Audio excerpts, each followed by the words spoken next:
Hi, this is Christian. I'm currently here with Joseph, Dr. Joseph. Hi. Anyway, Good evening. we're gonna talk about the traits and presidential traits of Bongbong Marcos, and if ever he is qualified to lead the nation, and why exactly Filipinos are still choosing him, Okay. despite the fact of proven atrocities of his father, and as well as his knowledgeability of those existence. Yes. So, yun Doc, why do you think people are still choosing Bongbong Marcos despite the fact na we have plentiful of evidence of the atrocities of his father? Yes. Perhaps there is this it's common knowledge that despite the atrocities that was done by the father, no, putting that aside, no, the human rights violations, the corruption, the historical, you know, the plotted the deaths of many, no, in with the martial law administration. Um, there is no denying that there are projects that were done by former President Ferdinand Marcos that benchmarked the Philippines in terms of infrastructure, say for example, in terms of healthcare, in terms of especially during the early years, no, of the Ferdinand Marcos administration. We've seen stellar growth and improvement, no, of the situation of the country, and that's the trade market. That's the selling point, no, of BBM. And the idea is that Bongbong Marcos aims, no, based on his claims, aims to replicate that goal of his father. No, gusto niya, he wants to build the country from the previous administrations that we see that was lacking in infrastructure, in social services. No, gusto niyang ibalik daw yung the benchmark that was done by his father at that. So yun yung pinaka perhaps nakikita kong selling point, no, in choosing Bongbong Marcos. It's the surname Marcos and what Marcos did, the good things that Marcos did in the past that he wants to replicate into his administration if ever he became eventually the president of the country. Siguro yon. Can you Yeah, add more to that, sir? yeah, actually, not just that. Imelda Marcos had been using Marcos's remains to Yeah. go back in power kasi 'di ba? Yes. If ever not really before, like before 2016, like when Ferdinand Marcos was still not buried in libingan of ng mga bayani. Imelda is using that as a political paraphernalia wherein if ever Marcos would be buried sa libingan ng mga bayani, all of the atrocities will be forgotten. So basically the mindset of the people, if Marcos will be buried sa libingan ng mga bayani, then he is in fact a hero. Yeah. And Yes, yes. Sige, yes sir, you doc. can continue, sir. Sige po.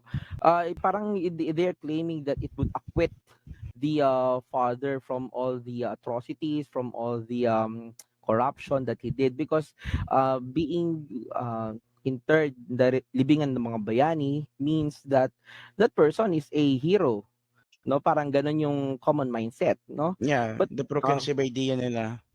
yeah. But the idea, number one, no? Being placed Yani is open to all Philippine presidents. It's not just for Bayani, quote unquote. No,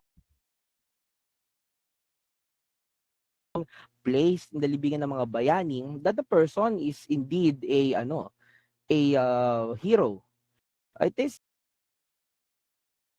of the place, no? But we should remember that there are being a former president being who died being a president at that, no? Uh that's one of the that's one of the we say privileges that any president can enjoy to be placed there. But it doesn't mean, no, that being placed there automatically erases all the atrocities, all the historical facts of what happened during the Marcos administration as well. There are good sides, then also there are bad sides, no, that we should remember in dealing with Marcos, the brand Marcos itself. I- Sir mm. Bonifacio, can you ano that?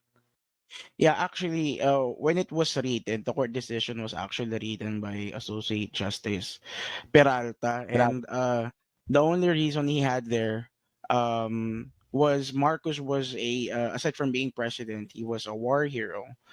Yeah. But there were petitions actually filed directly at uh, Supreme Court justices, um, with the fact na the benefits outweigh, I mean, the atrocities outweighs the benefits that was given by Marcos. And to deem someone a hero, there must be a outstanding background, you know. There were no atrocities committed, aside from the fact na marami siyang abuses, and there are ill-gotten wealth taken away from Yeah. our central bank, and they actually use it as a piggy bank, eh. Imelda used it as like a piggy bank. There was actually an interview done wherein Imelda was looking at a sky towers in New York, and she told one of her friends na I would like to buy one, and he bought four.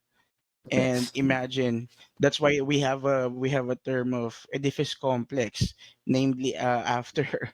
Yes, yes, precisely. So also consider the merits why, no, why hero and why someone is unfit to be called a hero, no? It doesn't mean to say na nilibing ka sa libingan ng mga a hero. This, the merits, the historical merits, no? Down.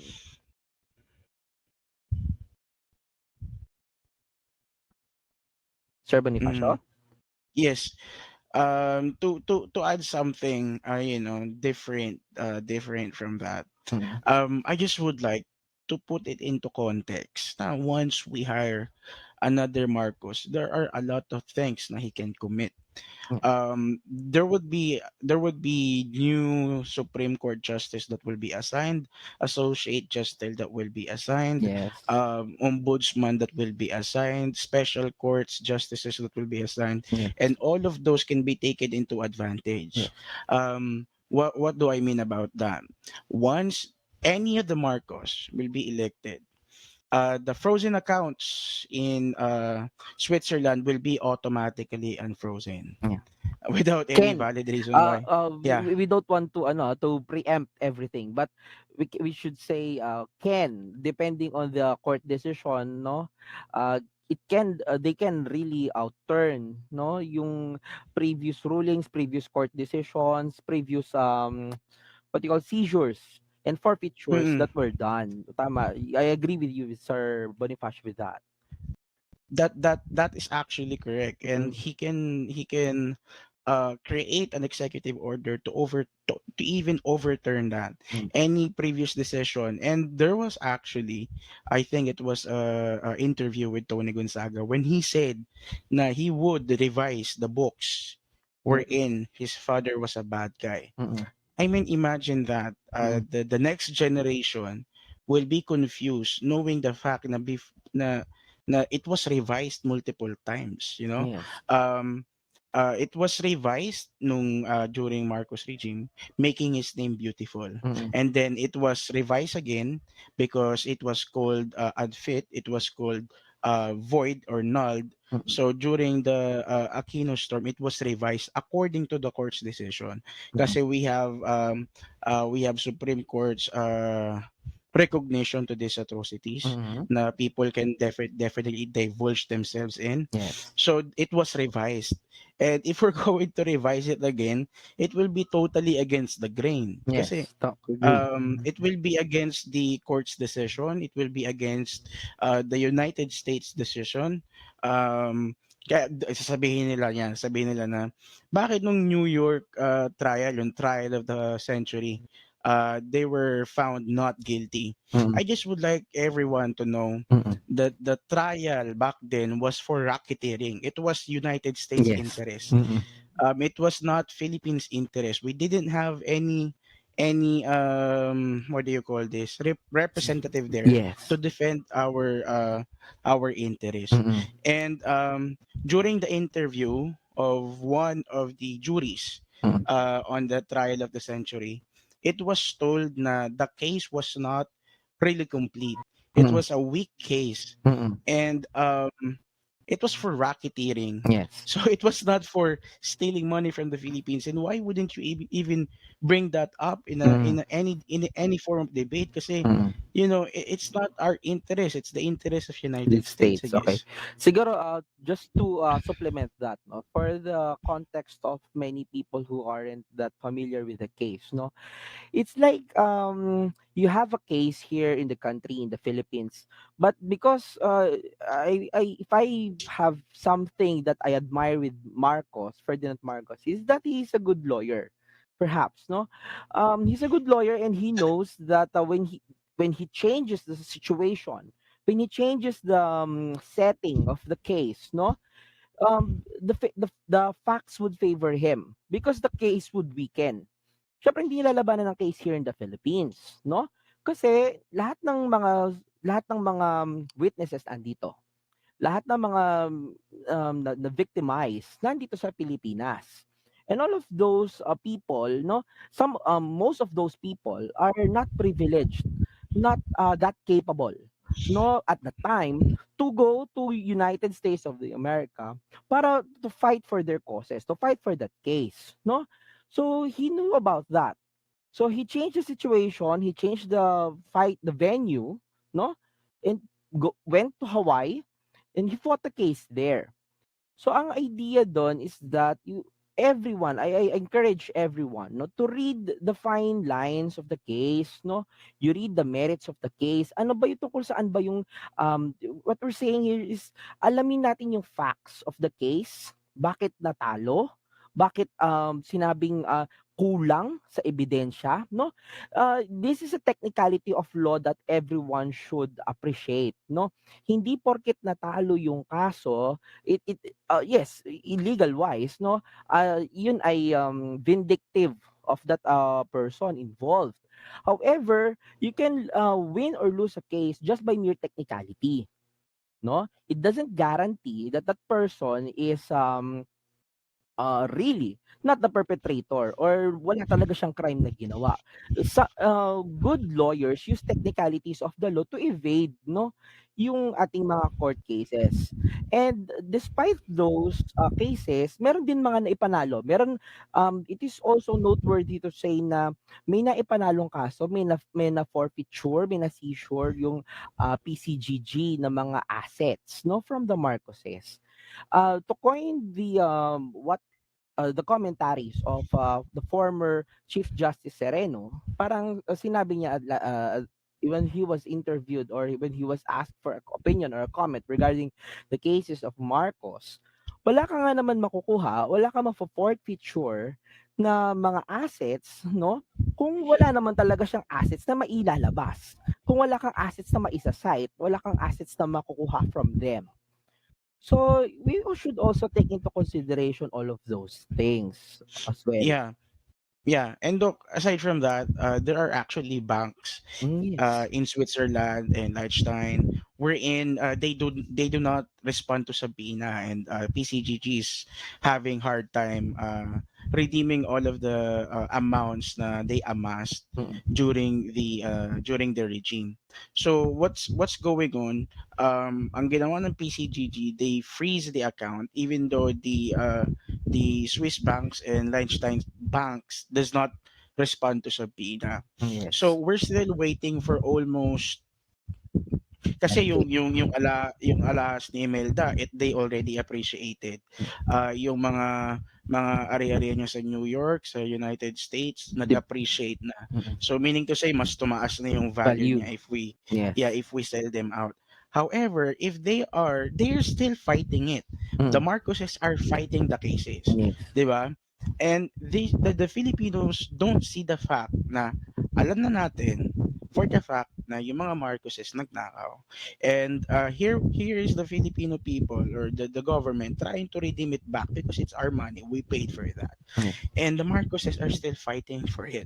I Yes. mean, they're fighting for it, and that exactly maybe the reason why they want to go back in power, Mm. to remove all the cases against them, Mm. to get their hands on that money again and use it, and to restore the faith in their family. Yes, to redeem themselves. That in a short in a short line of that.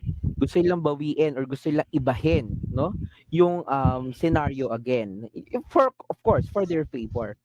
Also, gusto ko rin i-point out as well, no? Na for the viewers that would be watching with this sharing of ours, no? It's not about two people in two parties and two families, no? It's not about being Aquinos or being Marcos alone, no? there Yan, are isa pa yan. yeah, there are a lot of choices available, no? uh, Hindi natin sinasabi na okay, you vote for Isko or okay, you vote for Leni, no? We vote for a better choice kasi if we continue to pass along, para tayong ping pong, eh. It's like okay, Marcos, oh, wala siyang nagawa, pangit yan, sige balik tayo Aquino, like that. Hindi magbabago yung situation ng country, eh. Sige, we accept the fact na may nagawa si Marcos, meron din siyang big blunder, malaking pagkakamali. Cory restored our democracy. However, it was flawed democracy. Nagkaroon ng mga abuses as well. Tapos yun yung nag-propagate, no? Nagkaroon ng mga oligarchs, etc., etc.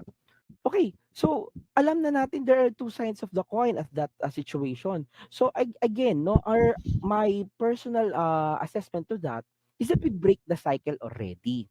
Mm-mm. Alam na nating merong problem yung isang family as well na tinatanggi nila yung kanilang mga kamay, yung kanilang Right. mga ginawa, no, for their family, and here come that's Bongbong, right? Sinasabi niya na he denies, no, the allegation. If not to deny, he evades that question.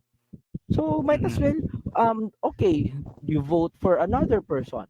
But hindi natin sinasabi na pumili ka ng Dilawan, pumili ka Mm-mm. ng Aquino, Mm-mm. no? Ang sinasabi Mm-mm. natin, find a better choice. Kasi hindi lang dalawa, hindi lang Marcos Aquino ang pinagtatalunan, no? Maraming politicians out there, no, that can serve for the best interest of the country, that can serve for the best interest of the people. And I guess I am encouraging the people that would be watching this, no, to search for those options, no, unconventional options. Kasi yun yung kailangan natin, eh, because we have conventional problems. And those conventional problems are brought by conventional politicians. Conventional politicians from same families, no, interrelated to one another, no. So we break the cycle. We can do that, Yeah. no. Oo, yun yung Mm-mm. sinasabi ko lang. Um, Also, no, sige sir, if you have more points to that, Sir Bonifacio. Yeah, I'd like to add more to it. Yeah. I like what you said earlier about, being partisan.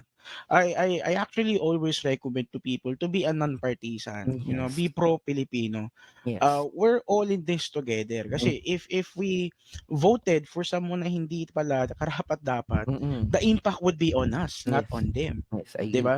So be non-partisan. If I'm supporting a president, that doesn't mean I'm a left. Yes, Okay? agree. Tama. It only means na I have trust to this person. I've researched enough on this person. And like what Miriam said, dapat meron kang mga type of excellency Mm. to be a president. And once you check the boxes, then you should be you should be open to suggestions. You should be open to reasons. Mm. Kasi anong nangyayari ngayon, we are devoted. We are fanatics. We're zealots. Meaning Yes. to say, masyado kang fully devoted to that person na you are no longer prone to reasons. Yes, I agree. You're no longer being logical and rational. Yes. You're being devoted and your ears are muffed. Mm. So you cannot even hear anything. Mm. You're not susceptible to reasons. Mm. Diba? Yun nga, just to add to that 'no, ano ba yung sinasabi ni Sir Bonifacio na reasons? First, as an example 'no, yung mga background 'no, their profiles 'no, how do they stand out among the rest of the candidates 'no? Nag-background check ba tayo 'no? Ano ba yung facts surrounding their profiles 'no? Ano ba yung, una diyan lalabas ang siyempre ano bang gustong palabasin ni Doc diyan? Credentials, number one, okay. So, you list down the credentials of the pertinent ba yung credentials nung taong pinipili natin? Those are the parameters for logical reasoning. Parang ano ba yung basis ko, bakit siya ang pipiliin ko? Parang gano'n. So we find basis, not just because we are a fanatic of a single person, we empathize to a certain political figure, no? Hindi gano'n eh. We find roots based on facts, based on basis, based on evidences na meron tayo. Kasi do'n natin makukuha po yung logical reasoning kung bakit siya ang pinili natin. Say for example, Right, 'di ba, tama. candidate letter A, say for example, ano ba ang credentials niya? Using that credentials, how can he or she help the country? Gano'n sana po tayo. Or kaya say for example, or candidate B, or you compare the credentials of candidate B to candidate A, no? Oh, si candidate B, ito lang ang credentials, no? Perhaps, no? Pero yung heart niya, for the service of the people. O how can we weigh the heart of candidate A, say for example? So, merong subjectivity there.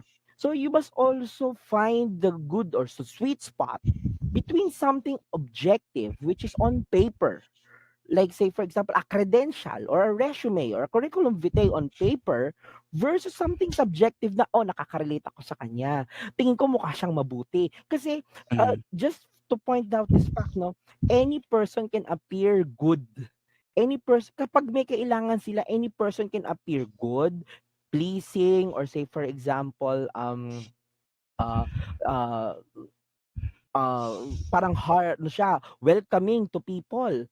Pero Oo. 'pag tinignan mo yung other side of the coin 'no, after niya makuha yung gusto niya, ano ba ang character nitong taong ito? Gano'n. Opo. Is it stick Maybe Doc, mm. we talk about these candidates Sige like, po. for our Pangalanan na ba viewers. natin? Pangalanan na ba natin, sir? Oo. Okay, sige sir. For Kasi for our viewers' sake, for them to know okay, deeper kung ano yung mga choices nila. ganito ang ano natin, ganito ang parang form natin. That first we name the person, and Mm, then we provide the curriculum vitae, yung mm, mga nagawa, mm. educational backgrounds, and then last maybe we should put into consideration yung mga scandals Okay, during their mga issues na oh associated with scandals and them. issues Yeah, with okay. them. That's correct. Yeah. I-ano natin Rundown, kasi quick baka rundown sabi natin. Oo, baka sabihin oo. meron tayong kinikilingan. Sige. May Mm, fini-favor tayo dito. Wala kang yes. though we have personal options and that's just Yes. personal, and we don't wanna influence your choice. Mm, We're just here to provide you the facts. yes. Diba? Lay out facts, So, politically as mm, much as possible, as objective as possible as we can do it. Sige, sir. Where do we start? Sino kaya ang unang ano natin, president ano sa natin, bola? mag-ano tayo, mag-ano tayo, alphabetically. Sino ba yung first sa mga yan? Si Hmm, Robredo, we have De La Rosa. De La Rosa. Okay, De La Yeah, Rosa. Sige, sir. yan. As far as I know, si De La Rosa, he has a PhD in public service, Yes. which is pretty good. Yeah. That's pretty amazing. Mm, And he's had experience in uh, law enforcement, which is really good for to being a leader sometimes. yes, agree. But don't we think na it's a bit early for him to be a president? Kasi Mm, um he after being a um uh PNP general, and then naging ano siya doon sa National Penitentiary natin, nag-Senate siya agad yes. without going through the process of being Hierarchy. a legislator. Oo, Mm, kasi 'di ba, for you to be a legislator, usually nag-uumpisa yan sa Congress. baba, Mm, sa Congress Congress. muna. Mm. Kasi yan ang training mo kumbaga, eh. Kasi yung Senate, it's more of international affirmations na, eh. Yes. So, okay yon. Okay. That's okay for him. Pero the fact na he said na na I'm loyal to the president, Yeah. shouldn't be you loyal to the Constitution and to the Filipino people, 'di ba? Yes, oo. I agree. Just to point out as well, no, of course, just to run down, para lang meron tayong basic, para doon sa ating mga nakikinig na hindi masyadong ano sa constitutional law, no. Meron tayong tatlong branches of government. You have the judiciary, no, the legislative, and the executive branch. So, Mm. si Sir De La Rosa served well sa executive branch because being a PNP chief, no, tapos siya sa National Penitentiary. So, talagang medyo bugbog siya dun sa executive branch, no. When he became a senator, he was trained at that high level agad, senator, sa legislative branch. Of course, no, alam natin mas privileged yung ating mga senators compared do sa House of Representatives when it comes to lobbying laws, no. Hindi pa natin, para sa akin, hindi ko pa masyadong nakita yung maturity doon sa legislative side ni Sir De La Rosa. However, just to also point out in the spirit of being fair, no, 'pag naging president tayo, hindi naman siya technically gagawa lang ng batas. Although we have the ordinance power of the president, such as say for doing executive orders, administrative orders, memoranda, etc., etc., no? Hindi lang naman siya gagawa doon ng batas. Most of the powers of the president is heavily invested on the executive branch of the government, in which the president actually hails, no, being the chief executive officer of the country. So, at that, no, siguro tas PhD pa nga siya. Nasabi na natin, PhD siya with public administration. Having that credentials, actually, siya, among the presidential candidates, to be fair, siya yung may pinakamataas na academic background. If you'll just look at the paper, that, based on the current educational background alone, no? Kasi, although academic doctorate, say for example, ang isang lawyer, Juris Doctor degree holder, no, iba pa rin yung academic PhD degree holder na talagang the real doctorate degree ang pinag-uusapan natin doon. Kasi to have a PhD is a feat that's different, no? Pero yun nga, hindi personally, hindi ko pa nakikita yung ganoon maturity with comes to legislative and public administration side of Sir Bato de la Rosa. Also then, some of the pronouncements, as you've said, Sir Bonifacio, are rather questionable. So, una, yung kanyang unwielding and undying Support. support, no, for the current Mm. president. Kasi it clouds someone's objectivity. Kasi kung halimbawa, ba't natin pinapaliwanag to? Pa naging presidente, isipin niyo, pa naging presidente si Sir De La Rosa, no? He's a former ally of the previous administration. Okay lang 'yun, wala namang problema sa pagiging ally. Ang kaso, yung objectivity niya towards that former president. Kasi of course, no, there are some rectifying actions also that is needed, no, para maitama din natin yung mga errors of the past. And we don't expect that to someone na hindi gano'n ka-objective, no, dun sa mga kanyang pronouncements. Also then, Sir Bato de la Rosa is one of the figures that was implicated in the ICC report, no? Na filed by among others, no, Senator Mm. Trillanes, no? So, isa sa mga issues na kailangang harapin ni Sir De La Rosa is yung mga atrocities noong siya ay namumuno sa Philippine National Police. So, And sa Davao kasi yes, yun sa ang ano nila Davao. dati. Opo, Mm. kung babalikan natin yung pinakauna pa niyang mga stint with President Duterte. So, siguro random din natin, bakit natin kailangan i-explain yon? Kasi po, mga ma'am, mga sir, sa mga manonood po nito, no, meron po tinatawag na due process of the law na sinasabi. Pag sinabi po nating due process of the law, dito tayo nagka-question, dito tayo nagkakaroon ng problema, eh. Kasi say for example, suspect yung isa, drug addict or drug pusher, suspect siya, no? Suspect pa lang siya, hindi pa siya accused. Hindi hindi pa siya napapatunayan, hindi pa siya convict at that. doon sa husgado. Hindi pa Mm. dumaan sa court process, hindi pa nagkaroon ng laying out of evidence. Ngayon, ang naging problem dun sa stint ni Sir De La Rosa 'no, tokhang. Ano, yung usual na tokhang na sinasabi, ang dapat ideally 'no, kakatukin lang nila yung ano, "Magbago ka na kasi nandito ka sa drug list," et cetera, et cetera. Pero in practice, Pero in practice, yes, ang nangyari 'no, katok, sabay katok, pagsasabihan, sasamahan, at the same time yan mga namamatay.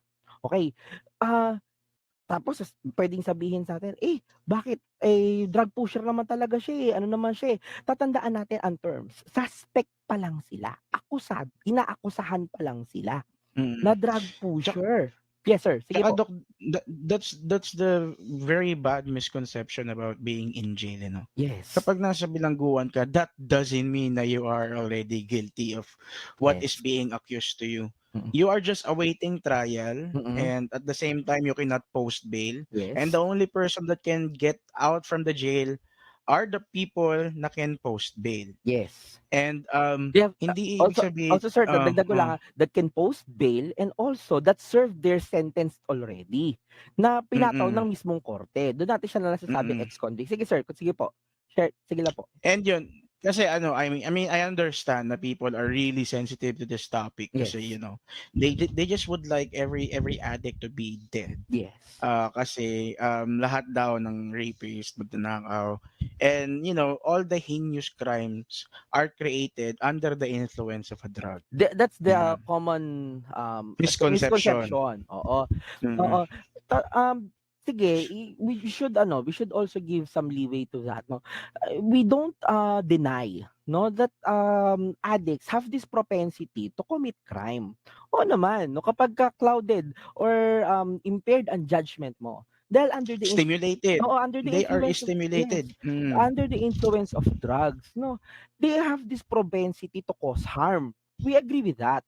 Kaya lang tatandaan po natin may propensity, merong chances, merong, possibility, but that doesn't assure that that person, that addict would commit someone, to someone a heinous crime. Although sige sabihin na natin, eh, Doc, mere possession of, drugs is a crime itself. Oo nga naman, totoo naman po 'yun.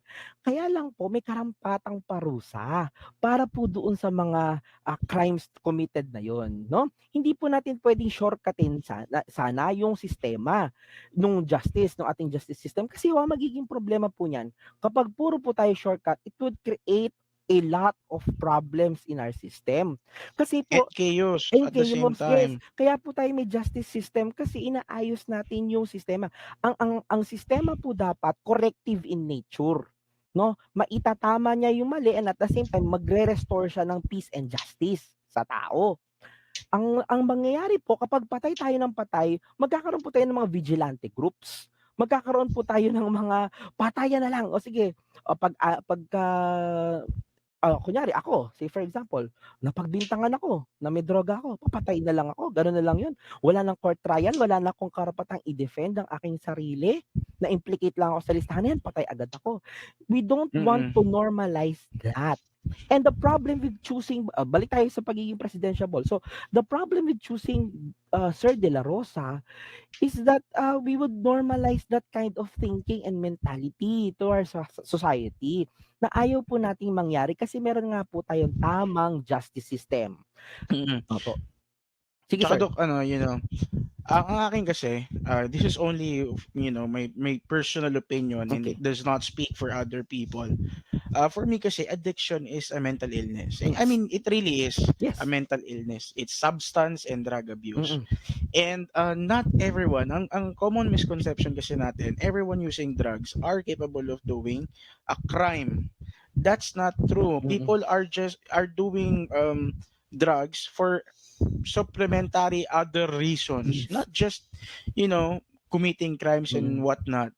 Mm. So ang idea ko is this General De La Rosa, he is making, you know, creating a clout, Mm. uh, a famous clout A na following. everyone, Mm. makukuha yung kiliti nila na oo Mm. nga no, oo nga no, lahat mag-a-agree. Mm. Hanggang yung iba parang nagkaroon na tayo ng mas hysteria na lahat nag-agree na, 'di ba? Mm, mm. Kasi oo nga naman mga addict yung mga rapists, yung mga killers, 'di Yes. ba? And we should take that into consideration like in the US. Mm, Not all addicts in the US are committing crimes. mm. Kaya doon, kapag nahulihan ka ng droga, hindi ka didiretso sa kulungan. Ang diretso mo rehabilitation. Rehabilitation. Yes. Ganon sa US. Mm, Unlike here in the Philippines mm, because we're creating an unusual crowd. mm. Ito lang, sige, just to add to that. So, bakit ba natin, Dok, parang napaka-idealistic naman nung sinasabi mo. Bakit kailangang rehabilitative? Eh, magastos yan. Nasa Pilipinas tayo. Wala tayong pera. Ganyan. You see, ganito ha. Just to say this, no? Lahat ng tao merong inclination to be addicted to anything, whether it is food, whether it is sex, whether it is drugs. Nagkataon lang yung drug addiction, no? Meron siyang other effects that opens a lot of propensity to commit a crime. Ngayon, ang sinasabi lang natin is this, no? Kung hindi maayos yung sistema o hindi maayos yung rehabilitative system natin, hindi maayos yung justice system natin, hindi maayos yung penitentiary natin, kaya patay na lang, hindi po yun ang rason. Okay? Ang best way po diyan is to answer, to solve the problems of the system. Una, paluwagin yung dockets sa korte, no? Yan, We ensure the accuracy, no, ng mga hinuhuli ng ating mga policemen, no? correct. We create more avenues, no, to have this more accurate justice system na hindi lang mapagbibintangan yung mga tao na in a matrix, say for example na siya drogista siya, sige patayin na natin siya, no. Yun ang ideal na dapat nating gawin at yun yung ini-aim natin. Kaya nga ideal sana siya eh. Kasi ang gusto natin maayos, civilized society. Hindi tayo dapat babalik sa era na nagpapatayan tayo to correct something. Parang bumabalik tayo sa panahon ni Hammurabi, no, kung alam niyo 'yon, no, an eye for an eye, a tooth for a tooth. No, For a tooth. hindi ganoon. Kasi nag-i-evolve dapat ang kaisipan natin more maturely na alam natin na addiction can be cured. Addiction is something that can be controlled, no? So dapat that's based on science, no? Being a doctor, I can speak for that. So yun ang sinasabi po natin sana, no? Na kailangan po hindi lang po tayo magso-shortcut. So yun po ang endpoint siguro kasi marami pa tayong di-discuss na ibang presidential, sir. Mm. Tsaka Dok, just to seal this off, Sige po. yung addiction kasi, di ba, halimbawa, I'm a drug addict and I'm a convicted drug addict and dadalhin ako sa National Penitentiary wherein I will serve time.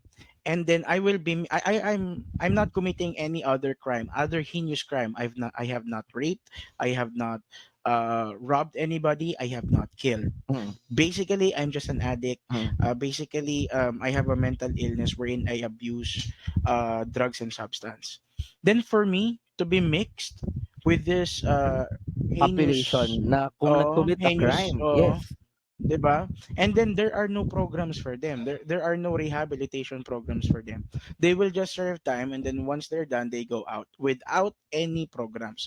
So the chances would be once Babalik. they get out of the jail, they might go back Yes. in that hobby, 'di ba? Yes. Kasi the government failed to Mm, provide the program mm, to support them, to mm, provide them the necessary needs and yung implications ng ginagawa nila. mm. And aside from that, they already have a connections with killers inside, Yes. with rapists inside. Mm, And they've already shared what they have done to mm, other people. mm. And this drug addict who is barely innocent, 'di ba? Yes. Already influenced by these things. Mm. So once they get out of the jail, there are, The chances are um, babalik sila dun sa mm, gano'ng gawain. 'Di ba? and more than that, Baka baka may magawa gumuho pa pa silang silang iba. yes, agree, Ah, tama. So yun, kaya nga sabi natin gusto natin maging supportive yung ating society para dun sa mga vulnerable population such as say for drug addicts. Hindi natin sila kinakanlong, hindi natin sila pinoprotektahan. Ang sinasabi lang natin dito, may tamang paraan kung paano natin sila gagamutin, may tamang paraan kung paano natin sila i-reintegrate sa society na hindi na sila babalik do sa dati nilang gawain na maging drug addict sila, and at the same time maging sustainable yon, not for just for them but also for their families as well. Kasi yung effects ng drugs, agree tayo na nakakasira talaga siya ng pamilya and ng society, no? So the way to help them, no, is una, we control the access to such drugs, and also to make them a part of the society na kung saan ano sila, mag-grow sila, magiging productive members of the society sila. Kasi Yeah, that's correct. kasi say for Mm-mm. example, no, papatayin mo halimbawa, breadwinner na kaya siya nagbebenta ng droga, say for example, dahil for economic reasons, gusto niya kumita ng malaking pera, pinatay mo siya kasi drug addict siya, drug pusher siya, no? Ano ang inisip ba natin kung ano magiging effect dun sa asawa niya, dun sa mga anak nila, 'di ba? Inisip ba natin yung sustainability ng efforts na yon? How many heads of the family ang namatay because of this war of drugs? And how can we be assured na yung mga anak nila lalaking maayos, hindi drug addict, hindi mga outcomes of the society na napariwara dahil nawalan sila ng tatay, nawalan sila ng magulang. So we also think Mm-mm. about that, yung mga implications na yon. Tsaka Doc, may add lang ako dyan. Sige Based po. dun sa Amnesty International, they are very prestigious organization. Like they are Amnesty Watch, and what do you call this? Human Rights Watch. They have done a research kasi na for those people na victim ng extrajudicial killing, if they had previous offenses with the government, and if they had committed a crime before, alam mo ba, those people who are killed, um from 70 to 75%, they Mm, are innocent. yeah, They are dealing drugs, they're using drugs, but they have never in their life committed. to commit a heinous crime. Mm, So basically, dito pa lang kita na natin, di ba? What they're doing is wrong. mm, What the idea of Bato Dela Rosa is wrong. mm. Yun nga po, totoo yun. Kaya, ask any psychiatrist or psychologist, no? They disagree with this outright killing of drug addicts and drug pushers because there are better methods. There are better methods to deal with them, to help them reintegrate with our society na hindi ganoon ka invasive, hindi ganoon ka masakit, no, for every Filipino family. Kasi tandaan natin, kapag naging mas vulnerable pa yung mga taong nasa laylayan na sinasabi natin, it pushes them to addiction over and over again. Iikot lang yung cycle Mm. eh. So, hindi natin maayos yung problema ng shortcut lang. So, tama yung way ng pag-ayos natin. Okay? Sige Mm. sir. So, perhaps we could jump with the next. Tingin mo sir, can we add more? Sige, ano na tayo Sige kay sir. So, De La Rosa. Francisco Moreno Dumagoso. Isko Moreno naman tayo. What do Okay. you think about Iskosa? Okay. Uh, to start off, Isko Moreno, educational wise, no? Okay, yung educational background ni Sir Isko Moreno, no? Aside from his stints in Oxford also, no? Nagkaroon siya ng mga trainings, no, na with regards to Si Harvard. yes, Mm. Harvard, public administration. And also we can see the outcomes of those good measures, no, dun nung hinawakan niya yung position being a mayor of the city of Manila. So nakita naman natin, no, maganda yung mga naging efforts also. Noteworthy to point out yung mga COVID efforts and measures na ginawa ni Sir Isko Moreno on peace and stability ng city. Kasi kung matatandaan natin, kung babalikan natin, si Sir Joseph Ercito Estrada yung kinalaban niya for the electorate of being a mayor dun sa city of Manila. And alam natin, no, at that time, plagued with a lot of problems of corruption, of mismanagement, yung city of Manila. So kahit pa paano na-stabilize niya yung city of Manila, and that's a good thing.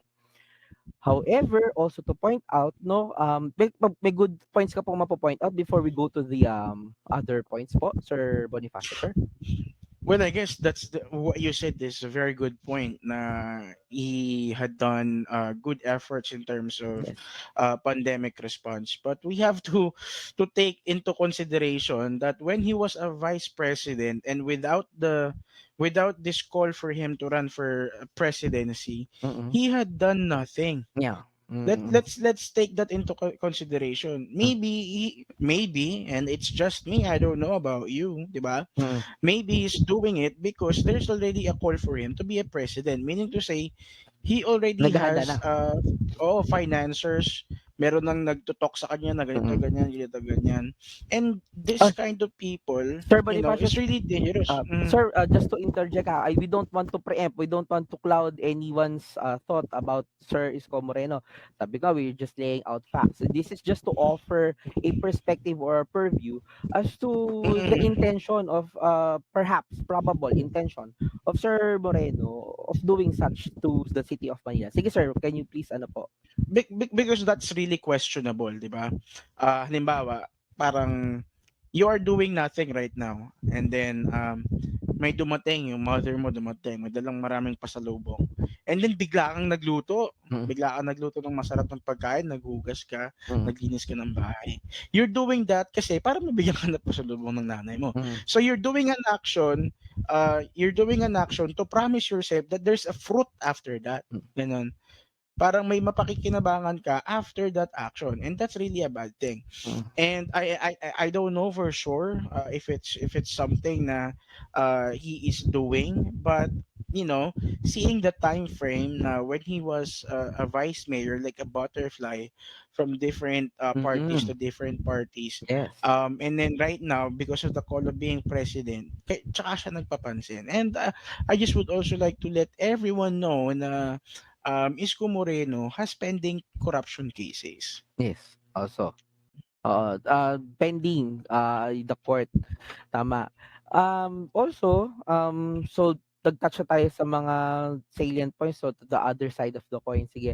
I just want also to point out yung pag-raise niya into from being a city mayor tas biglang tatalon presidency again. We've seen this, no, in the previous administration, no. Ibang-iba ang management call. Kapag ka ang mina-manage mo is a city sa pag-manage mo ng isang bansa. That's a very, very big difference at that. No? Kahit na magaling ka pang city mayor, we cannot guarantee or we cannot assure na yung performance mo in being a city mayor, pareho ng performance mo kapag pumunta ka na sa national government. And tatandaan natin, hindi hindi pa masyadong, sabihin na natin wala pang training na gaano si Sir Isko Moreno pagdating sa national politics at that to the point na ang hinahawakan niyang posisyon, national government posisyon. So, yung rise into power is rather questionable. Kasi oo, maganda yung performance mo sa City of Manila. But again, City of Manila is a lot different from the issues na we were going to face, no? Kapag ikaw pumunta ka na sa pagiging President of the Republic of the Philippines. And nakita natin ito sa previous administration, no? Ah, hindi basta-basta nare-replicate yung kagalingan sa city doon pagdating sa national government kasi yung policy wise pa lang, no? Yung policies na hahawakan mo are national policies. Yung city policies, may control ka diyan. Madali mo siyang kontrolin kasi pupunta ka lang dun sa lugar na yon, o mandohan mo. Okay, you do this, you do that. Kapag presidente ka, you don't have the leeway to say for example to do all those micromanaging part, no? Na manduhan mo. You say for example, West Philippine Sea, ah, pupunta ka talaga doon? Mamanduhan mo yung mga army mo? Sige, Mm-mm. sugo. No, kailangan matuto na tayo dun sa feasibility ng mga pinapangako nila, feasibility ng mga credentials nila, feasibility ng mga gusto nilang gawin. Kasi tatandaan natin, there's no turning back time, 'no? Hindi natin sila puwedeng, singilin basta say for example, halimbawa, just to point out lang, just an example, nagpaloko na tayo previously, 'no, magje-jet ski ako, pupunta ako sa Philippine Sea, kayo ng bahala sa akin, ganyan. Alam natin na hindi 'to nangyari. No, Bakit? it was a bullshit, and Yes. they even called people who believed him Yes. stupid. Okay, so hindi si Isko gumawa nun. Okay, just to be Oh, clear, hindi hindi. si This Isko is gumawa nun. Pero oo. nakita natin, no, na yung pagsabi mo ng gano'n versus sa gagawin mo, hindi yun nagta-translate dun. Okay? So, yung kagalingan in a small, city level, management, hindi yan outright would replicate to a large scale effect. No? Mm. So dapat tinitignan din natin yung feasibility ng mga pinapangako nila, yung mga gusto nilang Totoo 'yan, Doc, gawin. eh, 'no? Opo. Oo. Kung ito ba ay makatotohanan no sa pinapangako nila. Kasi kung alam natin na say for example, balik tayo kay Sir Isko Moreno. Okay, City ang galing, ganda ng performance, no? Pero how can we be assured na sa national government gano'n din ang mangyayari? Kung halimbawa Mm. naman na ang kanyang best platform ay city government. So kung ako magkakaroon ng suggestion, say perhaps I have this leeway of opportunity to say or to, have this conversation to Sir Isko Moreno, perhaps sasabihin ko, "Sir, would it be prudent and wise na say tumakbo ka muna senador o kaya say tumakbo ka muna vice president?" Just to have a good training for several years on the issues of the national government before actually jumping into national government. Also, sorry sir Sir Bonifacio, if I have to continue with this, Hmm. the choice of vice president. Also, I'm a doctor, so syempre I have this propensity no to be associated or be in favor of my co-doctor, no, Sir uh Willie Ong. Willie Ong, oo. However, same problems yung sasabihin ko. I think, it's very premature for the both of them to run to a national government position. Kasi hindi pa sila nakapag-handle to that same magnitude of national government position. So, I'm not saying na hindi sila effective, kasi hindi natin sasabihin na magpe-preempt kami na sure ako hindi sila magiging effective. I can be wrong about that. Pero we should have a benchmark. We should have a better benchmark na to measure their skills on a national level, uh, before they jumped into that, avenue. Sige Sir Mm. Bonifacio, if you can add to that po. Yeah, kasi 'di ba, ang ano kasi 'di ba, like what Willie Revillame said na, Yes, "I can tama. be in Senate. I Yes. can be in Senate with my lawyer on my back." So Yes. basically, you are being dictated by a The lawyer, lawyer. by someone who knows the processes. Mm. So anong nangyari ngayon, let's say si Isko Moreno, sinalang natin. Without talking to his advisors, without talking to his lawyers, does he have knowledge about the Bangsamoro? Yes. That's really trivial. It's trivial. It's hard to understand. Mm. Kasi Bangsamoro kasi they are autonomous, meaning to say they have their own constitution and they Mm. follow Sharia law. Mm. So how exactly will Isko Moreno going to handle this kind of issue? And I actually liked what you said na everybody na would like to step up to being a president, you should be either somebody in Congress or somebody in Senate. Kasi in Congress and Senate, lahat ng issues nandoon. Mm. In terms of financial, in terms of justice, Mm. in terms of everything, energy, lahat Mm. nandiyan na, education, lahat nandiyan. So for you to have a better understanding about the what's up in our government, you should be there first before dreaming the heavens Mm. kumbaga. Mm. Kasi it's a huge step up for him. 'Di ba? Manila lang hinahawakan mo. I'm not trying to say, and I'm not, trying to justify, pero Manila, and then you're going to step up to being a president. And we already had that. We had that before kay Joseph Ejercito Estrada. Mm. And we're repeating the history, 'di ba? Mm. It was not a success during Ejercito Estrada. The poverty is really high. We had economic downturns, and aside from that, the corruption. He actually had ill-gotten wealth as well, and Mm. luckily, the amassed ill-gotten wealth was gained back by the PCGG. So yeah, for me, Isko Moreno is pretty good at the local level, not yet for national level, I guess.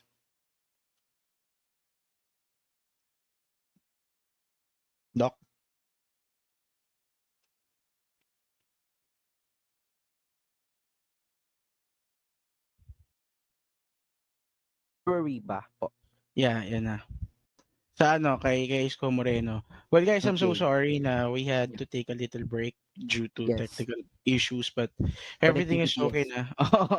Mukhang inaatake na rin tayo ng mga ano kandidato na nakausap natin, pero wag naman sana. Okay. Anyway, yun yung take ko regarding, let me just check my paper regarding Isko Moreno. Like Yes, yes, me too. it's a very far-fetched pa for him kasi as we know na the political experience does not, I mean, being a president does not rely on a very minimal political experience kasi when you're president Mm. you're handling from Batanes to Hulo, and Mm-mm. apart from that you have to have a great communicational skills to to be part of international policies. So, syempre, Yes. nagkakaroon ng bicameral meeting with other leaders, and kailangan magaling ka into negotiating with them. Kasi Mm-mm. baka madali kang mabilog. That's the problem to Filipinos kasi currently, no? Yes po. We're basing too much on popularity. Di ba? Yes. Yes, Doc. Yung opo, tama po. Just to point out as well, para naman hindi tayo masabing bias, no? I'll just give one example of that occurrence in our history, no? As much as it's painful to point out, say for example, the former President Cory Aquino displayed our fears, no, with Sir Isko Moreno. In what instance, no? When Cory Aquino was put into power, hindi talaga siya gano'n ka-experience with national politics and running the government, no? Um, 'Pag kinompare natin kay Sir Isko Moreno, si Sir Isko Moreno kahit papaano local government, meron siyang gano'ng ano. Whereas kay Ma'am Cory Aquino talagang from the ground up, bigla na lang rise into power because of popularity at that time, no? True yan. So, ang gusto ko lang nating sabihin dun, nakita na natin in our history, no, na although meron ni-restore si Ma'am, Cory Aquino with our, uh, say, democracy at that, no, nagkaroon din tayo ng mga perennial problems because of her administration. Kudita, Kasi hindi yan. Naming one. yes. Kasi hindi pa gano'n kahinog, just to, hindi pa gano'n ka, well-versed sa national politics yung ating niluklok na tao, 'no? In desperate need na palitan yung former presidency ni, President Ferdinand Marcos. So ang gusto nating sabihin dito, 'no, we find maturity, maghahanap din tayo ng mature candidates dun sa ating lineup, 'no? Ano ba yung naging track record nila, ano ba yung naging credentials nila, ano ba yung naging history of government service nila, then we weigh down those factors as well, no? So, ang gusto lang natin sabihin dito, siguro there are a lot of platforms. Hindi natin sinasabi na hindi magaling si Sir Isko Moreno. No, that's not the point that we are giving here, no? At least for me, I can speak for myself, no? Pero that's not the point that I'm giving here. It's just that meron pang ibang mga government positions na hindi naman president pero at the same time we can appreciate the efforts that can be made by Sir Isko Moreno and at the same time to enrich his own credentials and resume, no, as to actual government service, no, in a national level, pero not necessarily jumping hastily into being a president at that, sir. Mm. There was an interview, no, na napanood ko sa Bloomberg. Mm, There the interview was between a girl and a guy. The guy was mm, the interviewer, mm. and the guy asked if running politics or running a government is relative to running a business. Yan. Mm, That's mm. pretty good comparison, 'di ba? Kasi Okay, okay, yes, yes, tama. you have both interests. So Mm, the girl, the woman answered it really beautifully. Ang mm. sabi niya, running a business is indeed relative in running a government. However, Yes. running a Mm. business, the interest is only to you Yes, to and to your yourself, to your growth, subsidiary, oo, to your yes. growth, for the company to gain money. But Mm, running a government isn't. It's about mm, confidence of people in you, na Mm-mm. kaya mong mag-execute ng Mm-mm. law and order. Mm-mm. And also, it's all a part running a business kasi you have to get investors to invest your country to generate Mm-mm. more jobs and to have economic growth and yada yada yada. But the interest does not actually replicate Yes. right away to the president, di ba? Mm-mm. It replicates to the people, to Yes. the uh, jurisdiction ng Mm-mm. government ng Philippines.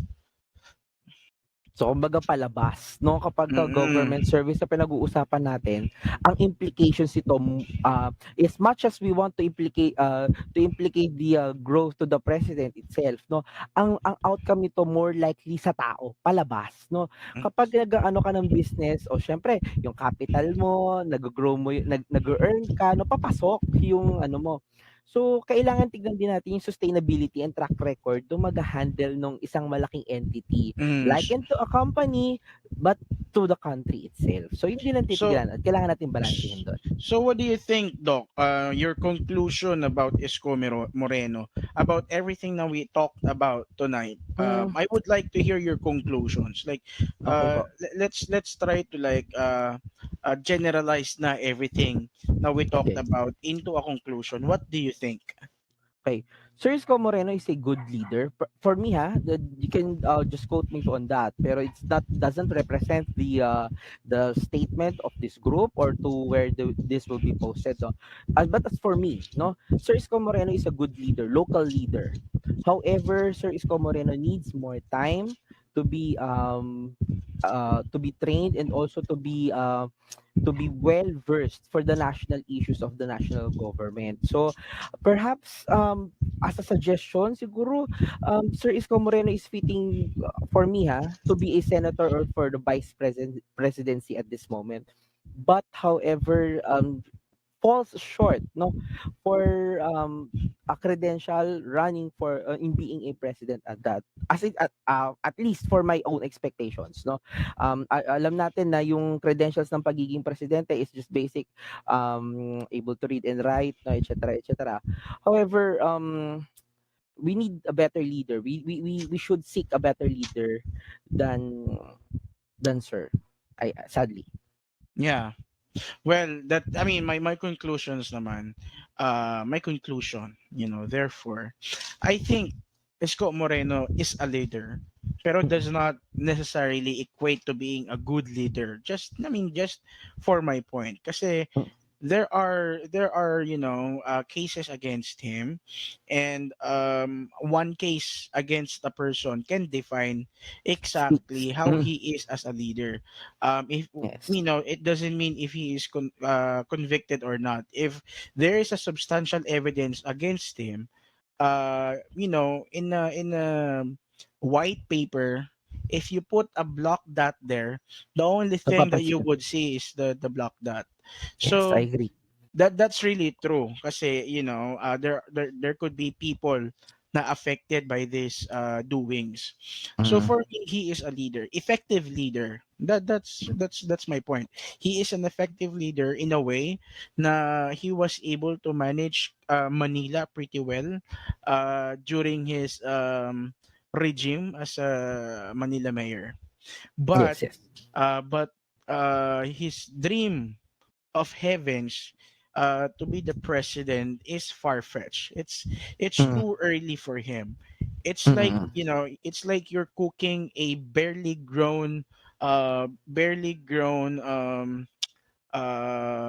do you call this? Uh onion, kumbaga, barely yeah. grown. You're already cooking it and there's no Immature pa, taste. parang gano'n, oo. Hilaw pa, there's no Hilaw taste. pa. It's Mm, bland. It has no taste.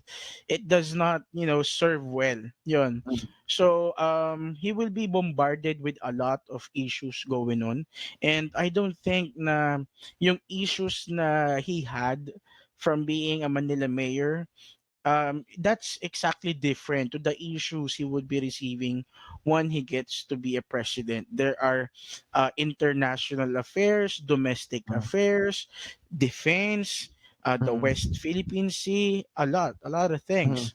Mm. and he doesn't really have a lot of connection in Senate and in Congress. And we're Yes. looking for someone na meron sanang a little bit of connections.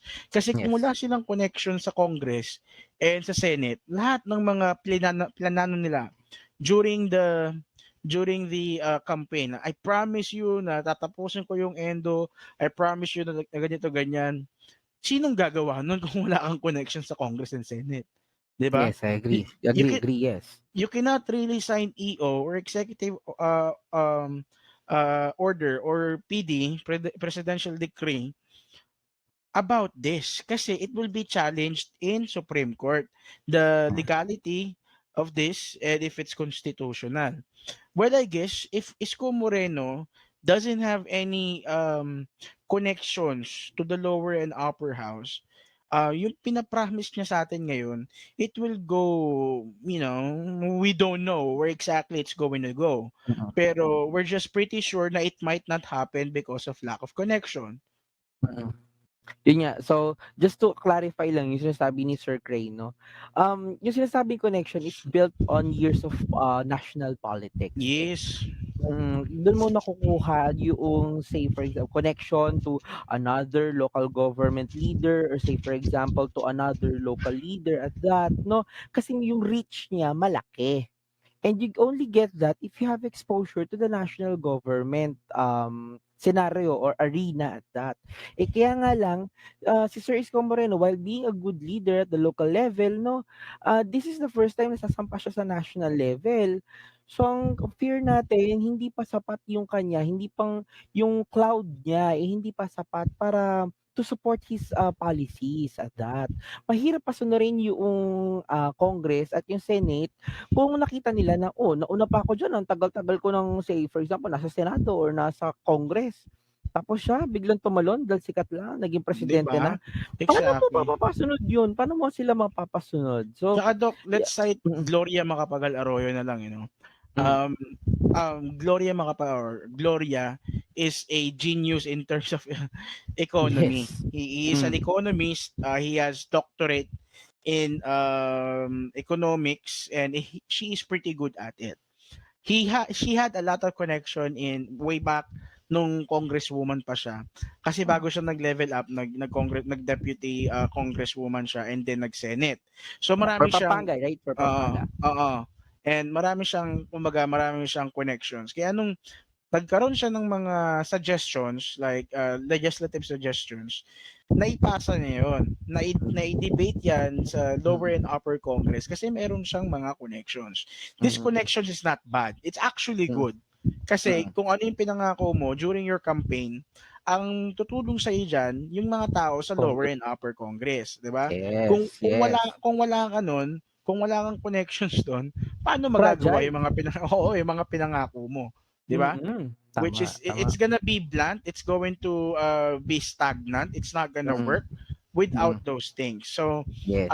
kailangan niya muna mag-build up ng connections kasi Mm, yung senator slate ni Isko Moreno merong mananalo, meron ding hindi, 'di ba? So yes. we have to be trivial in terms Mm. of these things. Yes. Also 'no, nakita din natin 'to nung, why President Duterte 'no, wanted a super majority in the Congress and in the Senate. 'Di ba nangyari 'yun nung previous, Senate ano, kasi he wants to consolidate power, Yeah, basically. Gano'n yung mindset 'no. So, for those people who will be watching this and who are watching this right now 'no, kung kailan natin ito ipo-post 'no, we should also think of that, scenario 'no. Ano yung hawak na political power ng isang tao? Ano yung cloud na hawak niya? At sino yung mga hawak niya na mga politicians under his name or her name 'no? Ta's titignan natin 'no, kung 'pag siya naging leader, susundin ba siya ng mga tao, lalo na nung mga nasa Congress and nandun sa Senate. Kasi, it takes, years to have this political, maturity and also to have this political cloud na susunod sa'yo.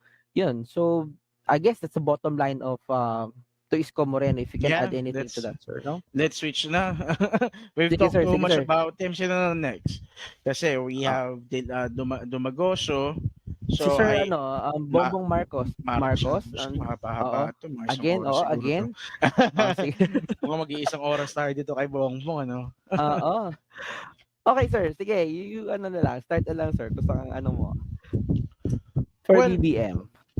Good points muna, sir. Good points siguro muna. uh, Bongbong Marcos is honorable.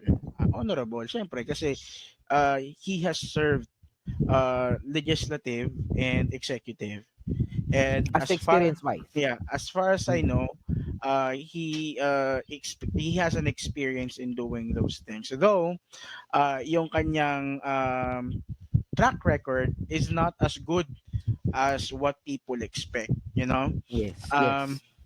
for me, he maybe he tried his best to do it, but there could be a lack of inspiration, lack of force, lack of motivation in doing other projects, Mm. kasi even even yung Milo ata na contest was added on his curriculum Credentials. vitae, oo, and which is really really funny. It's ridiculous. It's worth of fun, 'di ba? Yeah.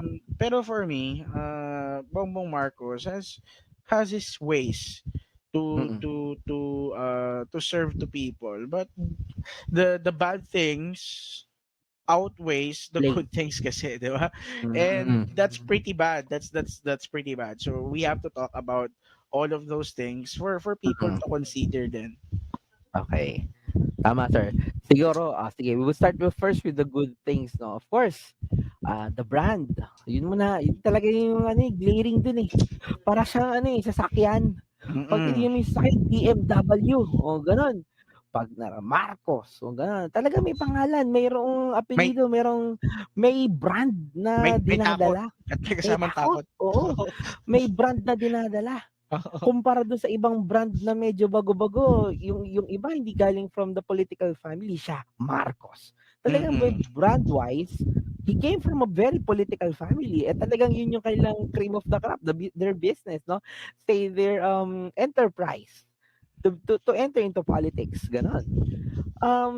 To be fair, no, local government wise, nagserve siya sa local government. Um, they have this so-called solid north daw. Pero some also say, no, nalalaman talaga totoo solid north. But however, no, we can't deny no na his family is well received and well loved by the good Ilocanos, no? Kasi totoo naman nung when they're in power, naalagaan kahit papaano yung kanilang area, their province, no? And at the same time, they're good people person. That's the ano eh. If I admire one thing with the brand Marcos, they have their ways to the people. Alam nila yung kiliti ng tao. Ganon. Yan, alam nila Alam yan. nila yung gusto ng masa. Yan. They're so smart in that.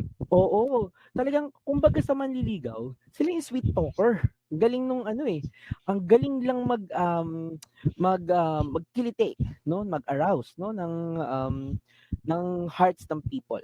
And I think that's a good quality in being a leader. If we're focusing on the good side, I think that's a good quality of a good leader. Dapat alam yung tao, the people can rally with you. Kasi salita mo pa lang, no, talagang sasama sila sa'yo. Kasi kuha mo yung kiliti nila, eh, kuha mo yung kanilang, gusto, kuha mo yung kanilang loob, 'no? However, ayan, dun ako pupunta sa however, kailangan yung kiliti at kailangan yung power na dala-dala mo with the people, kailangan backed with ano yan, credentials, backed with skill, backed with something tangible. Okay? Dapat yung tipong hindi lang magaling sa salita, parang yung malililigaw nga eh. Hindi lang magaling sa salita. Kailangan nakikita mo rin yung ways and yung kanyang mga efforts, and at the same time kailangan into paper nakikita mo yung outcome. Okay. Doon na pumapasok yung mga issues surrounding BBM. So ako na ba mag-start, Sir Bonifacio, Sure, or sure. I'll back you up. okay? Sige. Ganito kasi 'no, unang-una, what, yung unang however ko is on how he displays his ano, his credentials and his, accomplishments. You know, bilang isang tao, ang unang hinahanap natin sa isang magiging leader natin is dapat sana truthful and, transparent 'no, With dun sa integrity. with integrity dun sa ating kasi leader natin siya, eh. Yun yung susundin natin for the next, couple of years being our national president, 'di ba? So, dapat sana yung, sinasabi niya at yung kanyang credentials on paper, eh, nakabase sa totoong mundo. Yung kanyang mga accomplishments na nakalagay sa papel, eh, dapat back sana sa katotohanan. Kasi paano natin masusukat ang kagalingan ng isang tao kung yung sinasabi niya, eh, taliwas dun sa kanyang nakikita, dun sa totoong ano niya, kakayahan niya. Parang yun nga, manliligaw o magaling lang siya, magaling siyang mag-ano, mabola. Pero pagka nakita mo yung kanyang performance, ba't gano'n? Okey, unahin natin, educational background. Um, it's really a red flag na kapagka okey lang na sabihin natin na say for example, hindi nakatapos. Halimbawa, talagang hindi nakatapos, eh, but the integrity should be there. Okey, inaamin ko hindi ako nakatapos, pero hindi naman kunyari sasabihin niya, kaya ko na napatunayan ko na ito yung magagawa ko kahit ako ay hindi nakatapos. Yun sana yung ine-expect ko lang, eh, with Mr. Marcos, eh. To be truthful, to have this integrity to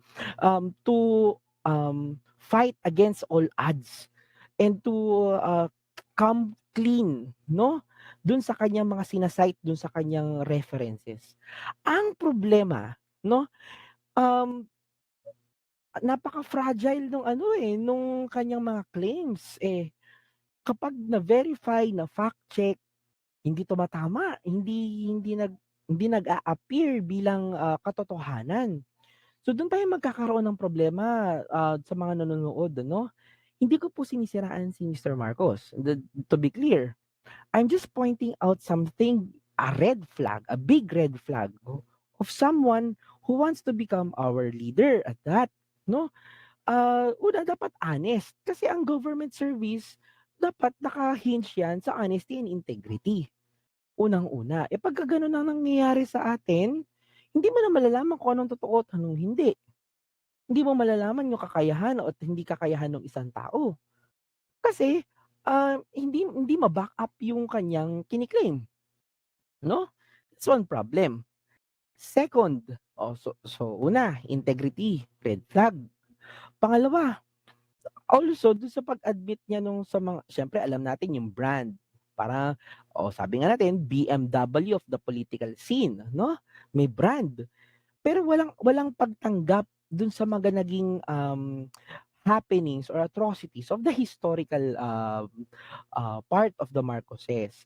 Kung ako lang naman siguro 'no, on my humble opinion, he can still capitalize, eh, kasi totoo naman ang katotohanan naman talaga, eh, maraming napagawa si Mr. Marcos, referring to his father, former President Ferdinand Marcos 'no.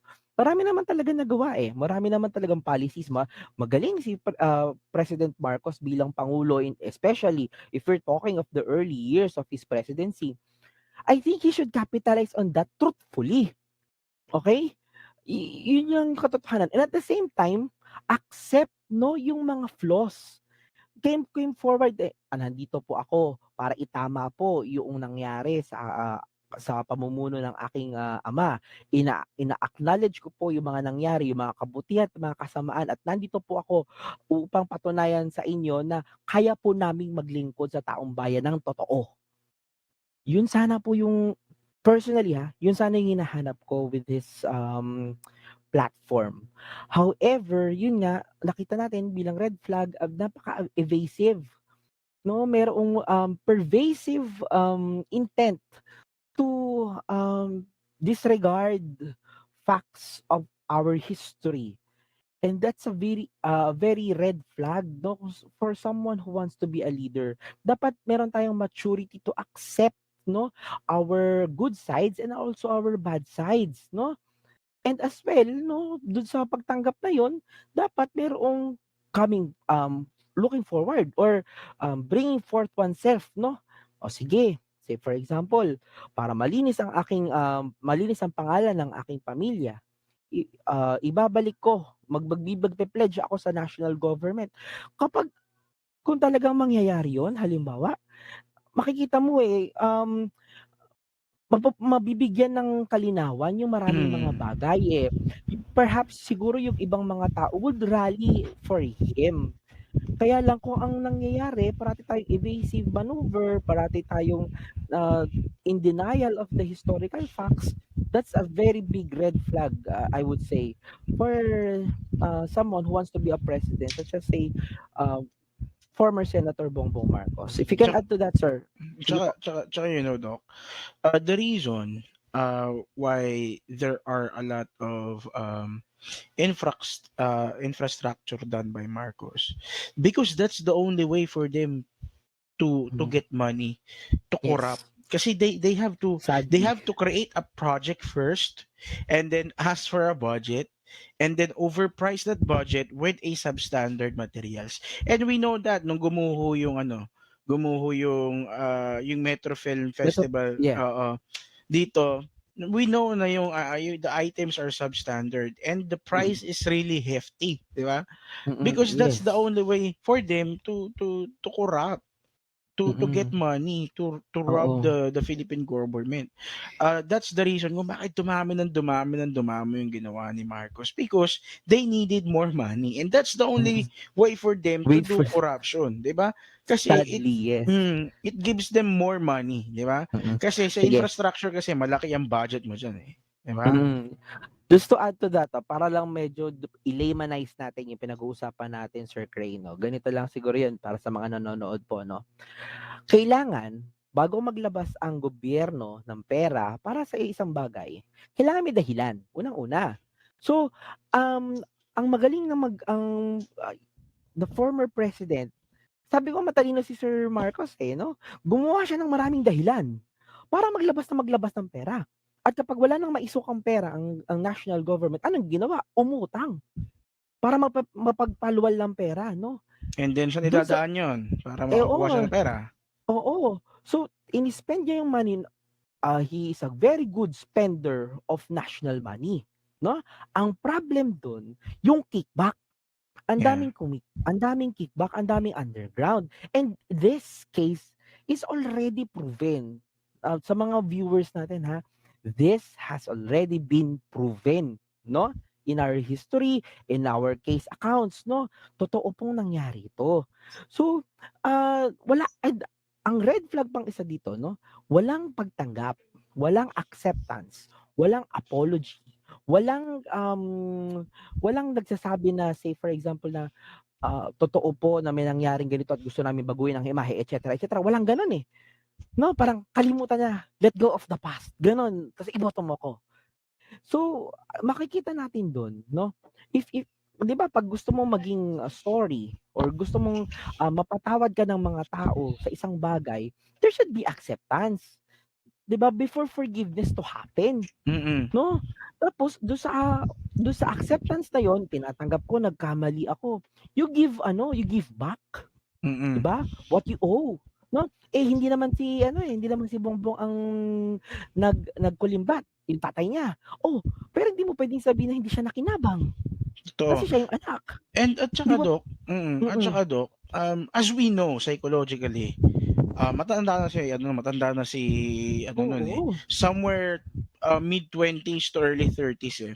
Yes, yes. According to some of the psychologists na I've already consulted online, the age when we are susceptible to reason and to reason Mm, is at the age of 16. So basically, yes. he was matured, Able. he was matured Mhm, enough to look sa environment niya and to see what's wrong and what's not, 'di ba? Yes. And to Kaya say niya nang mag-understand ng mga mm, bagay-bagay. mm.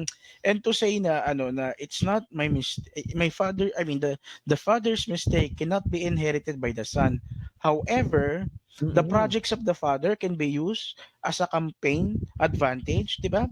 So Oo. basically there's a duality there. Yes, Duality na. illogical. Oo, Oo. may illogical. Kapag yung pagkakamali ng ama hindi mo mapapasa sa anak, o sige totoo. Pero anong ginagamit ng anak bilang campaign paraphernalia or Mm. campaign strategy, 'di ba yung mga projects din ng ama niya. Gano'n yung sinasabi ni Sir Cray dito at gano'n yung ine-explain natin dun sa mga tao na hindi puwedeng mamili ka lang ng good side na i-credit mo yung isang tao ta's ipapasa mo sa anak. Kailangan tignan mo rin yung bad side. Ba't hindi mo puwedeng i-ano dun sa anak, 'di ba? Lalong-lalo na kung yung anak walang acceptance dun sa bad side na yun. Dun tayo nagkakaroon ng problema kasi, 'no? Mm. Ah, I see that as a very red flag really. So kailangan siguro para dun sa mga ano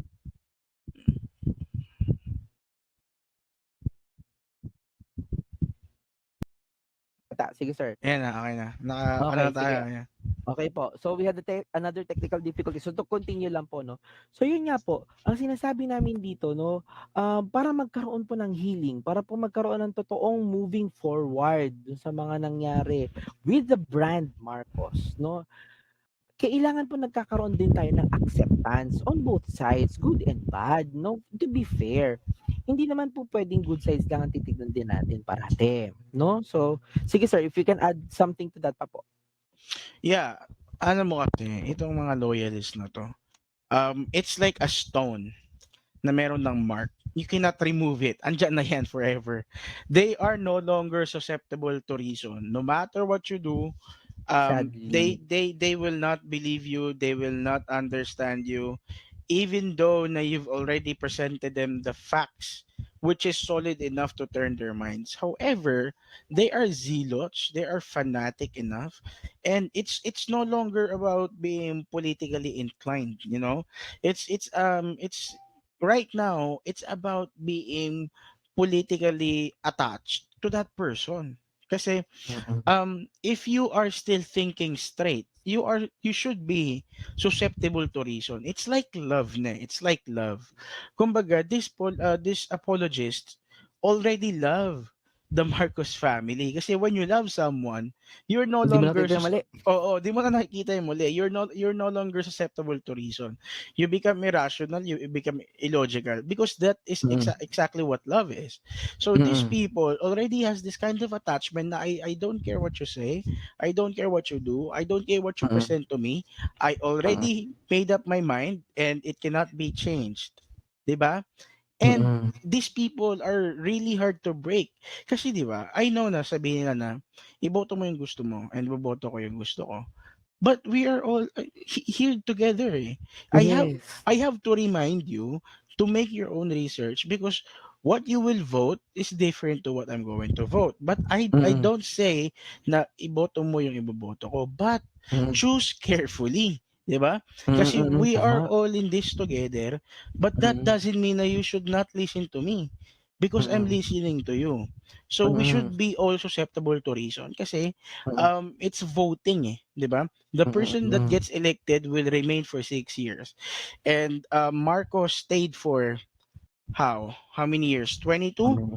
Yeah, 22 years? tatlo. Oo. And he Yes. amassed 10 billion US dollars, which is right now 1.2 trillion. At take Imagine, note, hindi inaamin. Walang pagtanggap ng gano'ng ano, 'di 'di ba? Which ba? is obvious na eh, obvious na. Mm. Andiyan na yung mga evidence, andiyan na yung pa lang na may nakuha na yung PCGG, that the evidence enough, 'di ba? Yes. So yun nga po, ang sinasabi lang namin dito is just that okey lang magmahal 'no, Mhm. pero dapat rational, kahit papaano logical. Kapag mali ang sinusuportahan mo, you should have the understanding, you should have a clear mind to say, "Teka lang, kahit mahal kita, mali 'yan. Dapat ganito ginagawa mo." 'No? Hindi po tayo panatiko dapat. Kasi ho, kahit yung sinasabi ni Sir Cray kanina 'no, ganito po 'yan. Oo nga, iba ang iboboto mo at ibang iboboto ko, posible. Pero kung sino man, isa lang ho ang mananalo sa eleksyon, hindi naman ho yung iboboto mo mananalo sa side mo tapos sila lang yung sila lang yung ano sa inyo, magpapastol sa inyo tapos ako yung binoto ko siya yung magpapastol sa akin. Hindi naman gano'n ang ano, ang democratic system, eh. Kung sino yung mas marami ang boto among us, among our votes, siya yung magsa-succeed, siya yung magiging pangulo. So, your votes would affect me as well. My votes will affect you as well. Yun yung kailangan maintindihan ng mga tao, ng lahat po ng manonood dito, 'no? Yung pipiliin po ninyo at yung pipiliin ko po, kung sino man po ang manalo dun, makakaapekto sa ating pareho. So, hindi po natin puwedeng sabihin na, respect my vote, I'll respect your vote. Hindi po puwedeng gano'n dapat. Kailangan 'no, we should have a rational mind. 'No, na isipin na yung magiging boto mo makakaapekto sa akin, Mm. makakaapekto sa mga anak natin, 'no, makakaapekto sa mga pamilya natin. Gano'n po, 'no, hindi lang po 'yan pang-sarili, hindi po 'yan sarili mo lang ang ile-lead ng iboboto mong presidente, hindi po gano'n. Buo lahat po tayo, Tsaka 'no. ito So, ang sige po. dagdag ko lang, dapat ito, these people should ask, 'di ba? Should ask. Halimbawa, ako, tatanungin kita 'to. Halimbawa, you are Lacson's supporter and you are for Marcos. Halimbawa Oh, and halimbawa, then I'm from Bato Dela Rosa. Why mm, Lacson? So you're gonna tell me the reason why? And then mm, I'll be enlightened na oo nga no. So my choice will be challenged now. Who is yes, better, 'di ba? yes, Who is tama. better? Ganun Mhm. dapat ang mangyari. But right now, ang sinasabi nila, Fixated? vote for Lenny but don't ask me why I will vote for Bongbong. Oo, oo gano'n. Dapat 'yan, it's a give and take. You should provide Yes, reasons to each other. bakit? Oo. Dapat lahat ng ibibigay na sagot merong susunod na tanong, bakit siya? Mm. Anong meron siya? Gano'n. Hindi lang po sana tayo mag-fixate na kung ano yung boboto ko, gusto ko si candidate A ang boboto ko, siya na talaga. Bakit? Hindi, respect my opinion. Ay hindi po dapat tayo masanay ng gano'n, 'no? Ang kino-culture po natin dito, we should stand to our choices. We should give, reasoning as to why such our choices, and of course, that reasoning should be logical. Dapat po evidence-based, 'no? Dapat po makikita natin na hindi lang po tayo pumili because gusto natin, kundi pumili tayo because may basehan, more than sa gusto natin, gano'n po. That's correct, Doc. So going back, Mm, kasi what we sige talked po, about is the father. general na, oo. General na. Going back to Marcos, BBM.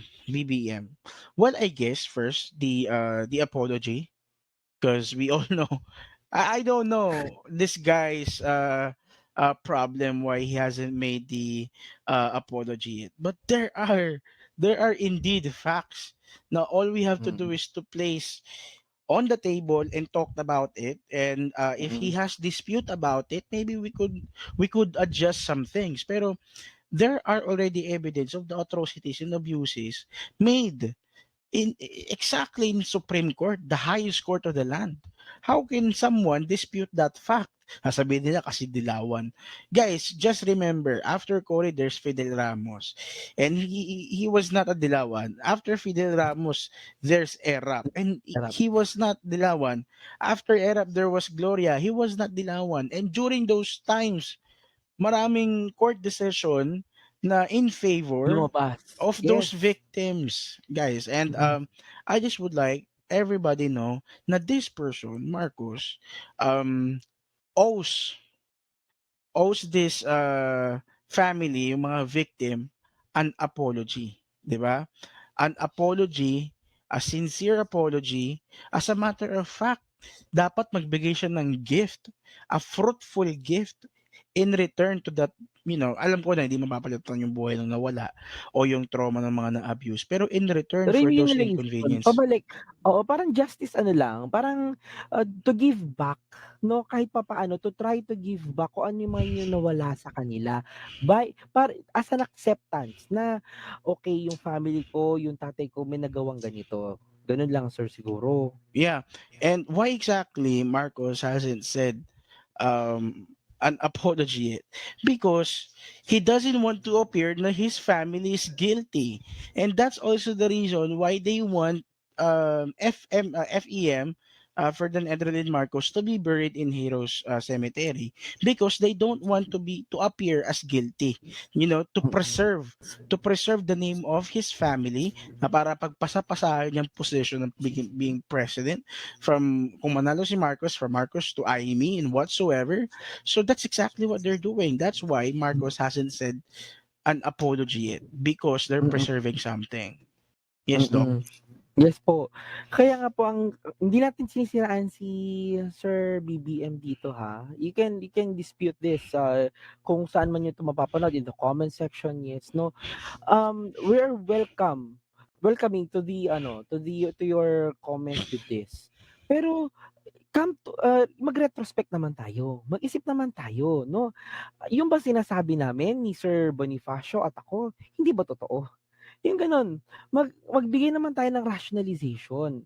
Now, kung mali kami, kung hindi totoo yung kung hindi man totoo yung sinasabi namin, 'no, ang sinasabi ko lang naman dito, you provide counter evidences to your claims. Okay? Kagaya ng sinasabi namin, sana kapag nagbibigay tayo ng rationalization sa mga bagay-bagay, may kapalit na ebidensya.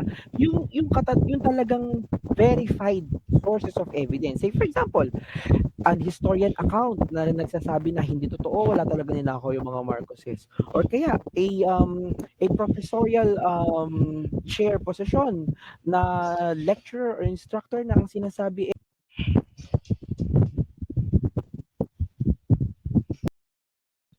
Ayan. okay. Sorry again for the technical glitch, no? Sir. So yun, I mean, Mm-mm. going back to the Marcoses, he hasn't apologized for anybody yet, and that's the only thing. Kasi diba, he doesn't want any bad thing na people might think towards this family kapag nag-apologize sila. Kasi of course, when you apologize, there's already a guilt in there. Ibig sabihin, you are aware of what was done. Mm-mm. And my point here kasi, there are facts na eh. There are already, kahit pa ano pang sabihin ni Juan Ponce Enrile, ano pang sabihin ni Gadon, ano pang sabihin ng mga I don't know kung sino yung mga Mm. attorney na loyalist as of the moment, kahit anong sabihin nila, the court's decision are Issued uh, finality na. yeah, the finality na irrevocable, kumbaga. Yes. So I mean, that's my point here. That's my point here. Am I going to vote for Bongbong? Kasi, 'di ba? Check yung background niya. Ano lang ba naipasa niya? Of course, we have to differentiate kasi of course hindi nila alam kung ano yung pinagkaiba ng Mm. sponsor, co-sponsor, author and Yes, yes, co-author. Okay, yes. explain ko, Doc. Sige sir, go ahead. Sige Ah, sir. ang author, meaning to say, siya ang gumawa nung panukala Mm. ng bill. Principal author po 'yan, principal Oo, author. principal author. So Oo. basically, idea mo, Mm. halimbawa si Liza de Lima, Mm. idea niya yung four-piece, yung Pantawid Mm. Pamilya, something like Bilang that. Siya program, yung yes. principal author. Yung co-author naman, parang kumbaga nagsulat ka ng libro, 'di ba? Mm. And may idea yung isa. May idea, "Ay, Mm. gusto kong isingit 'tong idea ko, mukhang maganda 'to, Mukhang ano, may Yes. puwedeng twitch. So, sige ilagay Yes. mo." 'Yan, co-author. May Mm. dagdag na benepisyo. Mm. Meron naman tayong dalawa pa, sponsor and co-sponsor. Siyempre, Mm. kapag halimbawa na gagawa ka ng bills or panukala, may budget 'yan. May budget 'yan. Yes. Saan mo kukunin yung budget ngayon? Siyempre meron Mm. kang government offices diyan. Kumbaga halimbawa yung four-piece, ang nakalagay Mm. diyan is DSWD. Pero DSWD, yes. oo, prior for it, after being signed by the president, yung sponsor ang mag-i-sponsor niyang program mo. Mm. Meron tayong tawag na pork barrel. They have pork barrel. Yeah, that's PDAF. And it's still not Mm. being taken out of the context Mm. because they still have it. So, Mm. they fund your kasi syempre magde-debate yan, 'di ba? Magde-debate yan. mm, Ganito ganyan. mm, Ang question niyan during interpellation is sino magba-budget niyan? Oh, meron mm, tayong sponsor dito, principal sponsor, meron tayong mm, co-sponsor dito ganyan. So kasi itong si Marcos, 'di ba? Si Bongbong Marcos, marami siyang co-author. There are only few na principal author siya sa mga bills na pinasa niya. And there are a lot yes. of co-authors, sponsor, and co-sponsor. So, Mm, can you expound on that, Doc? Like, what do you think? mm, Kasi, di ba, to okay. run to being a president, tinatamad ka ba to write a lot of, there are a lot of Okay. missing rules in law, Oo, di ba? And oo. he had a lot of time, more than 15 years of being a legislative officer. Mm. What's up, 'di ba? No, ang sinasabi lang ni Sir Cray dito, for the benefit nung mga medyo hindi masyadong familiarize sa mga terms na ginagamit natin. Pag sinabi po natin kasing principal author, siya yung main brain. Siya yung main mind na gumawa ng batas na yon, no? Kapag sinabing co-author lang, may siningit lang siya na, "Ay, idagdag mo naman 'tong provision na 'to," ganyan, no? Kumbaga tumutulong lang siya dun sa principal author na mag-isip kung ano yung mas magandang idagdag or puwedeng idagdag dun sa ginagawa nilang batas. Ngayon, ano yung pinakikita ni Sir BBM or Bongbong Marcos kung konti lang yung kanyang principal authorship, marami siyang co-authorship, marami siyang sponsor and co-sponsor. Ang ibig lang sabihin nun nakikisawsaw lang siya sa maraming politicians, 'no, sa mga gusto nilang sa mga legislators, 'no. Nakiki-ride lang siya, nakiki-hitch lang siya. Hindi talaga siya yung main proponent, hindi talaga siya yung main na nag-iisip nun. Masabi lang na may magawa, ganun yung masakit dun. And they should be seen as a red flag to everyone. Bakit? Kasi dapat ikaw mismo bilang presidente, anong hinahanap mo? Initiative. Dapat ikaw mismo may inisyatibo na gumawa ng batas. Kasi kini-claim mo, kaya kong mag-serve into presidency. Okay? So dapat ako marami akong alam, marami akong gustong gawin, marami akong gustong i-improve sa bayan. 'Pag may gano'n kang mindset, ikaw ang principal author kasi ikaw nakaisip eh. Ikaw yung nag-formulate ng brains para do'n sa gagawin mo, 'no, na batas. Pero kung puro ka co-authorship, sponsorship lang, ang ibig sabihin dun para maki-ride lang yung pangalan mo dun sa bill na yun. And at Mm. the end of and at the end of the day parang, "O sige, okey na yan, tutulong na lang ako kung paano popondohan yan or kaya tutulong na lang ako kung paano ipapasa yan or kaya iboboto ko yan para ipasa." Tsaka Doc Ganun lang 'no, kabago. mm. Tsaka Doc 'no, if he is really, concerned about the success of this government, if he is really concerned about, enriching the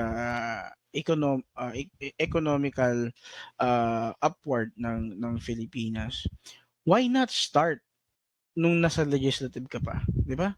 Yes, Why did you not agree. start to develop a lot of laws na you think is beneficial, that you think is Mm, effectual to the betterment of the government of the Philippines? But you did not do it. You did not do mm, such a thing. Wala kang ginawa. You did some. I'm not saying na wala kang ginawa. You did some. But most likely, wala kang ginawa most of the time.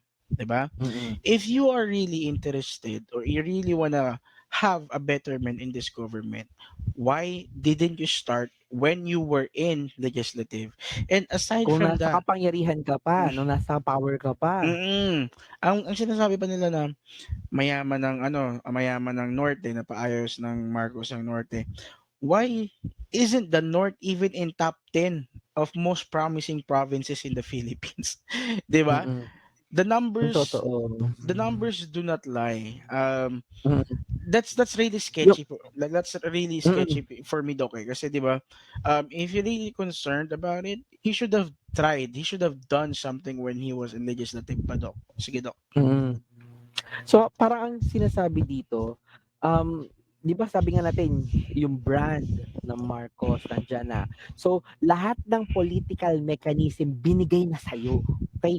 Connections, kasi Marcos ka, o nag-serve ka being a former senator. Your family is in the political arena for so many years. Kung talagang magaling, yun ang sinasabi namin ni Sir Cray dito. Kung talagang magaling, okay, hindi lang windmill ang makikita mo na pinagawa nilang mabuti. Marami silang pwedeng magawang mabuti with their cloud, with their power while on their office, while they are on their office. Kaya lang, eh, um, based on their length of time or stay sa political arena, based on their cloud that they are supposed to have, no, we suppose that they have, no, because they have stayed in the politics for that long, hindi mo makita yung actual outcome ng hinahanap natin. Okay? Mm. So, siguro po yun, hindi, again, no, hindi ko po sinisiraan si Sir Bongbong Marcos. This is just about facts, no? Um, kung talagang, sabi nga ni Sir Cray, no, kung talagang nandun yung effort, makikita naman natin sa output eh. So, sadly, the output doesn't speak for, for the hard work. So, Tsaka yun po. tsaka Dok, di naman niya pwedeng sabihin na busy siya. Eh, wala naman siyang private practice. 'Di Yes ba? po. Ever since din, Wala nasa politics na siya. Yes po, wala siyang ibang trabaho aside from being a politician, to put it plainly. So, wala kang ibang gagawin kung hindi gumawa ng batas, magpagpalakad ng isang local government unit. So, wala kang excuse na, "Ay, I know matagal akong wala sa political arena." Hindi, you've been the political scene for the very long time. So dapat at this point in time talagang talagang nakitang-kita, stellar na yung mga projects mo, and yet hindi pa rin natin siya ma-appreciate in a national level, impacting the entirety of the Filipinos. So popular, oo, popular, sikat, pero hindi mo makita yung outcome. Mm. Yun yung nagiging problema natin, Mm. okay? Okay. So Doc, yun, let's bugbog na jump na. bugbog, Bugbog na bugbog na to. bugbog. Let's jump na Sige siguro po, sa conclusions natin with this person. No? I'll start first sa conclusion ko. sige po sir, sige Well, po. for me, Marcos has class. Yeah, that's a Yes, really good thing. yes. Kasi being a president, you should have class. And this person, Doc, Doc, ayun, sorry for the glitch. We just had a glitch again. But don't worry, Mm, everything is okay now. Well, mm, regarding naman sa conclusion ko with this person, he is not fit to be president. That's the very first thing. Kasi he could have done something mm, before, prior to being an aspirant as a president of the Republic of the Philippines.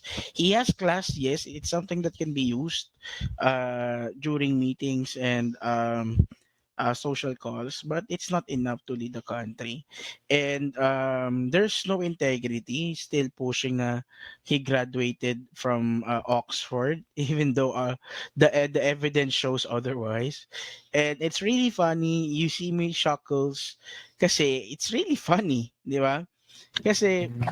Funny and sad actually. uh, uh, the loyalists and the BBM fanatics are being used, you're being taken as an advantage, 'di ba? Yes, sadly. For this political realm. So Mm, you guys have to be uh oblivious, maging ano kayo, maging oblivious kayo, ask some questions, be doubtful, mm. 'di ba? Yes. Maging um maingat, i-ano niyo, mag-isip-isip po tayo, no, ng mm, maigi. Yun po yung sinasabi ni Sir Cray, no? if this guy, Doc, ever wins Mm. the presidency, this guy will win due to popularity. I am so Alone. certain of that. Yeah, alone. Yeah, alone, Yeah. alone. To And popularity alone. that's just sad. Now we have elected a popular person and not the most Mm, deserving one.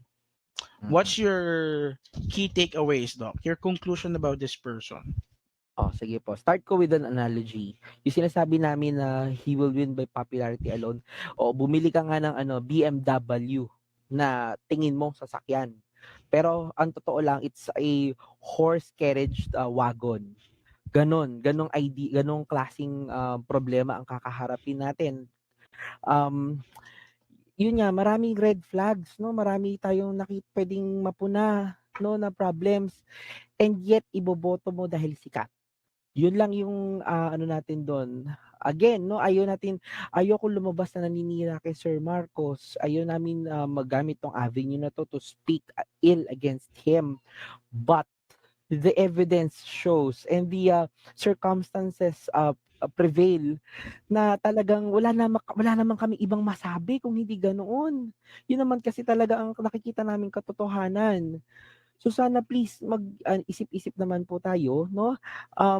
If in case, ito lang, siguro just a short takeaway.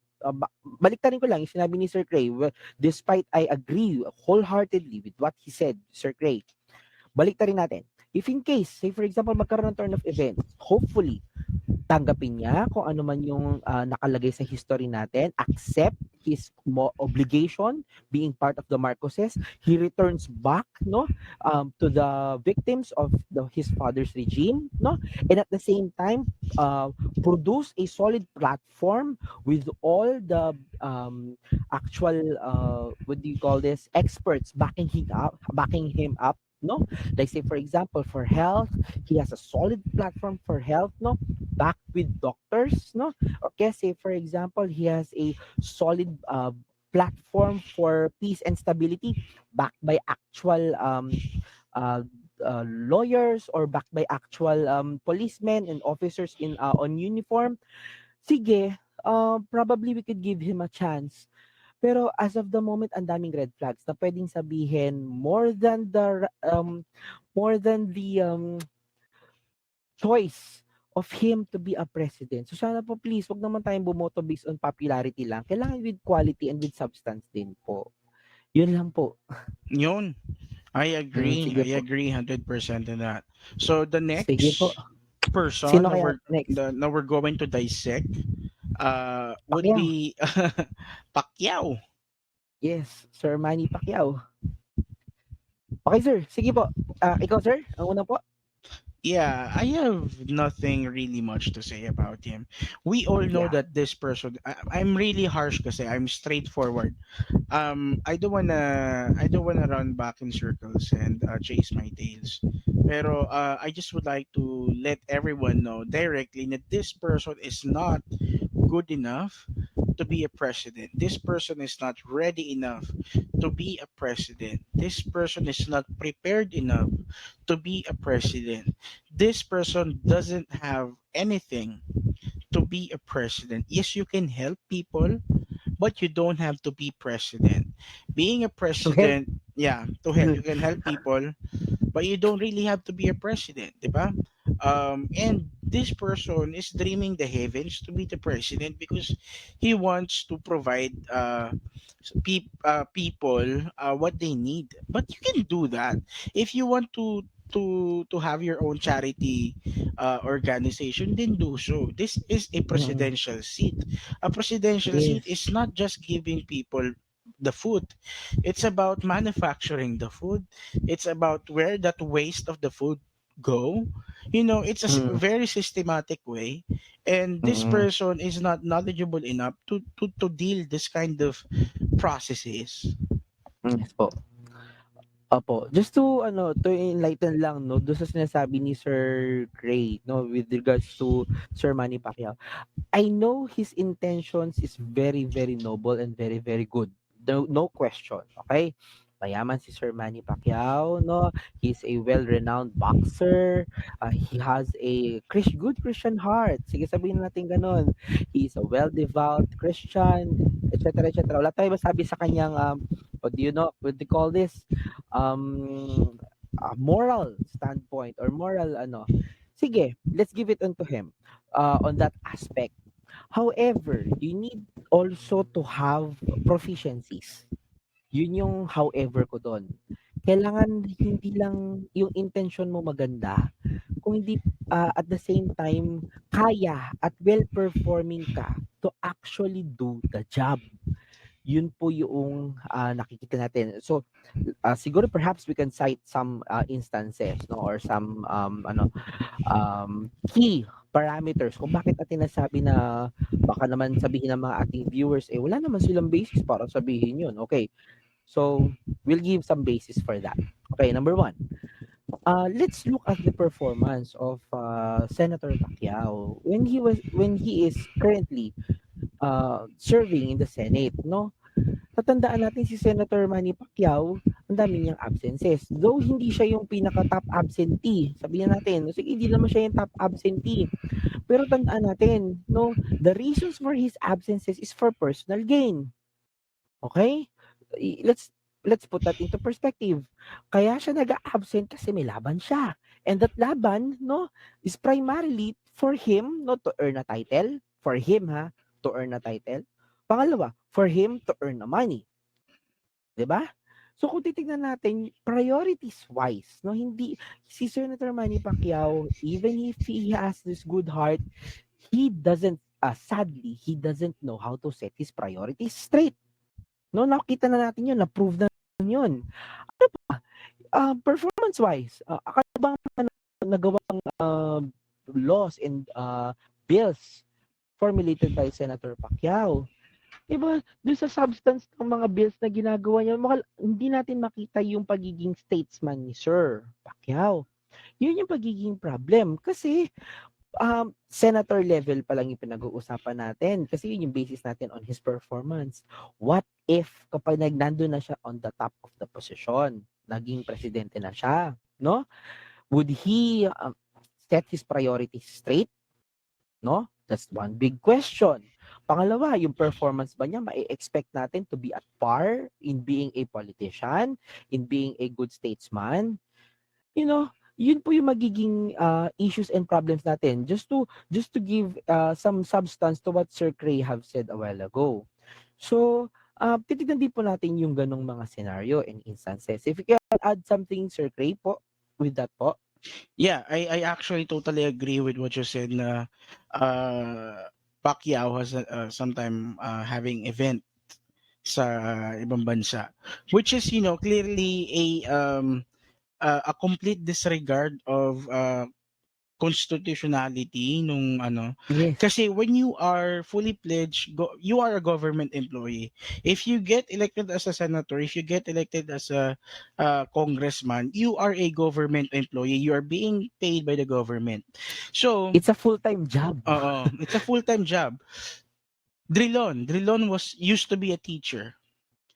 he Mm, he he he was from Accra law, and he mm. teaches labor law and constitutional law. Did we see Drilon teaching again while working in the Yes. Senate? No, Mm, he is not. Kasi nga, he is fully aware of the provision of the law na you shouldn't be having any side trips. You shouldn't be like doing boxing and earning money from it. Why? Are you not being paid enough by the government? Your salary mm, is salary grade 23. It's almost 200 to 300,000 per month. And isn't that enough to to to uh, to to keep your family well fed and well dressed? 'Di ba? mm, Why do you have to do such a thing? And you have a lot of absenteeism in the Senate. And mm, if you had absenteeism and you only promise to retire now, that only concludes na you're only doing it because you're running for president, and yes. you just would like to woo the people na you are Oh, serious in full-time. running. Yeah. Oo. Oh, to be full-time president. Why weren't you even Mm. a full-time senator? 'Di ba? Yes, Well, precisely the point. I admire him that he filed a lot of the bills before. I really do admire that. It's just that there could have been a lot of things na nagawa niya, but didn't Mm. kasi nga ang dami niyang absence. And Yes. the dream of heavens, kasi alam mo kasi Doc, Mm. just my purview in this. If this Pacquiao, uh, ano to feeling ko nililigawan to ng Marcos Nililigawan to ng Marcos. Kasi, para hindi mahati yung boto sa Mindanao, Kasi si Sarah, as far as we know, Sarah is no longer running as a president. She will be Mm. running as a vice So president. far, sir, Uh, just to clarify, so far, because of course the candidate switching provision is still no live in the at Comelec. So anytime na may pumasok na wild card, pwede Totoo posible. So yan. to be clear lang, so far no hindi pa po at this moment in time hindi pa Hindi po pa. Pero running this is si only Ma'am my Sara. this Mm-mm. only my idea na Mm-mm. Marcos is uh to run, I mean, woo Pacquiao to be his vice president, so that the Mm-mm. division of votes will be guaranteed to Marcos in favor. Well, I guess na dito lang natin malalaman na politics is even dirtier than men, 'di ba? um Sadly. Sadly, and I mean, Oo. men are pigs but politics are dirtier. So I guess the I mean, my conclusion about Pacquiao, it's not his time. It's not his time.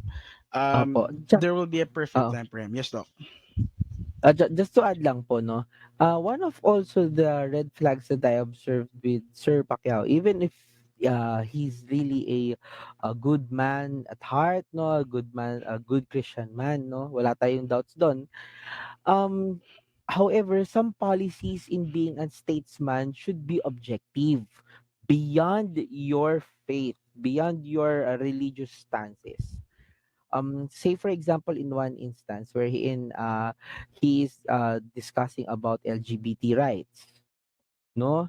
um Siyempre may kanya-kanya tayong ano diyan, may kanya-kanya tayong stance perhaps pagdating sa mga ganong, policies and, situations. Ang sa'kin lang naman ganito, inclusivity ang kasi ang point ko 'no.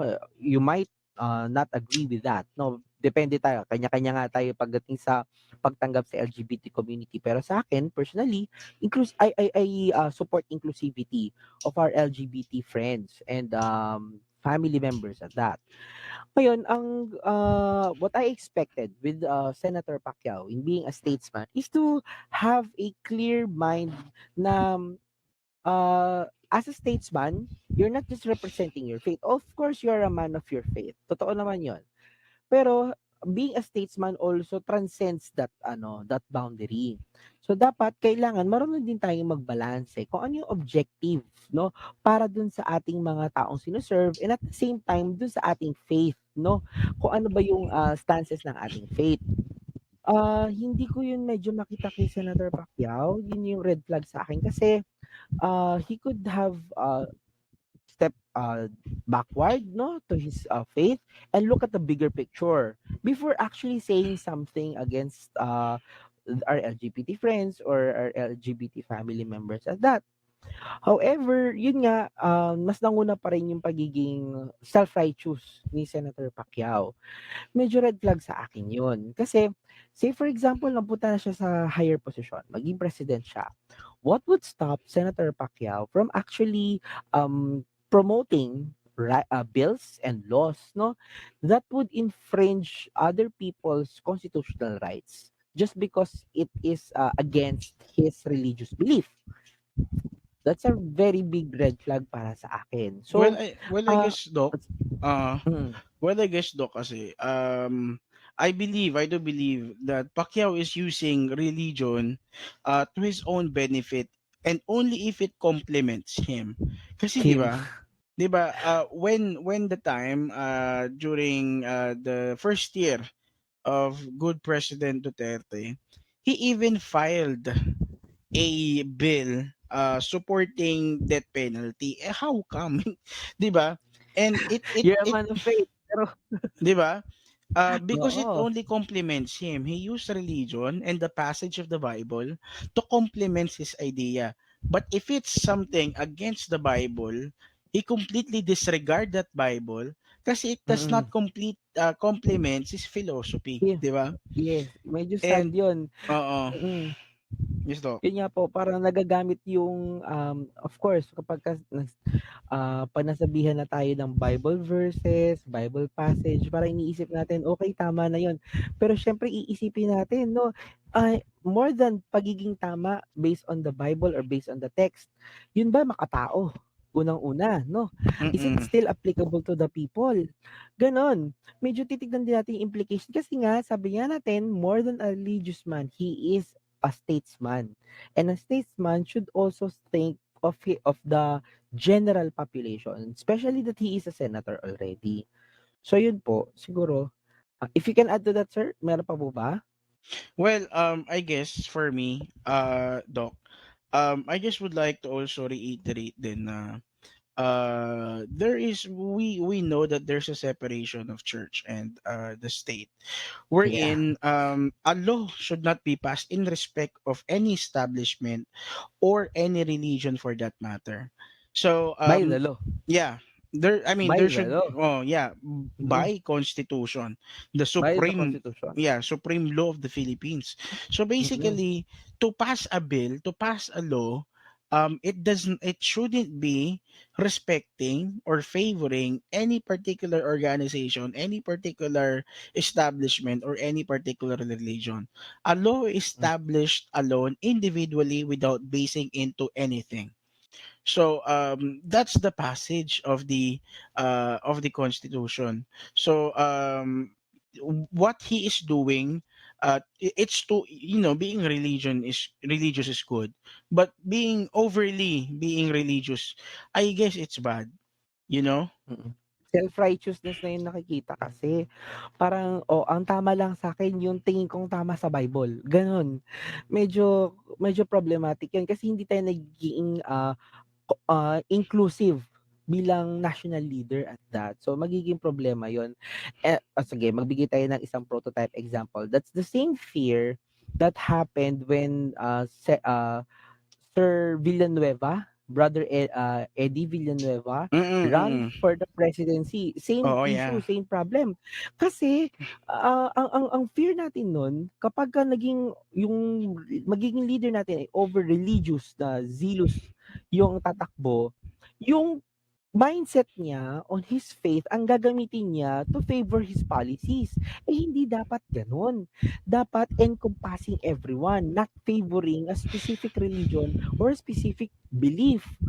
So magkakaroon tayo ng problema with regards to that, That's 'no? correct, Doc. That's really Opo. correct.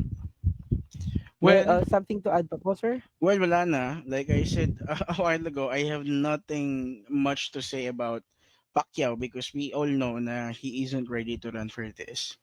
So let's Mm. go na, I guess, kay Ping Lacson. Ting Lacson, okey. O 'to, season, 'no? Mm-mm. Simulan ko, sir, simulan ko na. Season track record for, political, um yung nakikita natin sa kanya yung political maturity na hinahanap natin. In a sense na matagal na siya sa politics, number one, 'no? Ano pa, matagal na siyang long running senator na siya.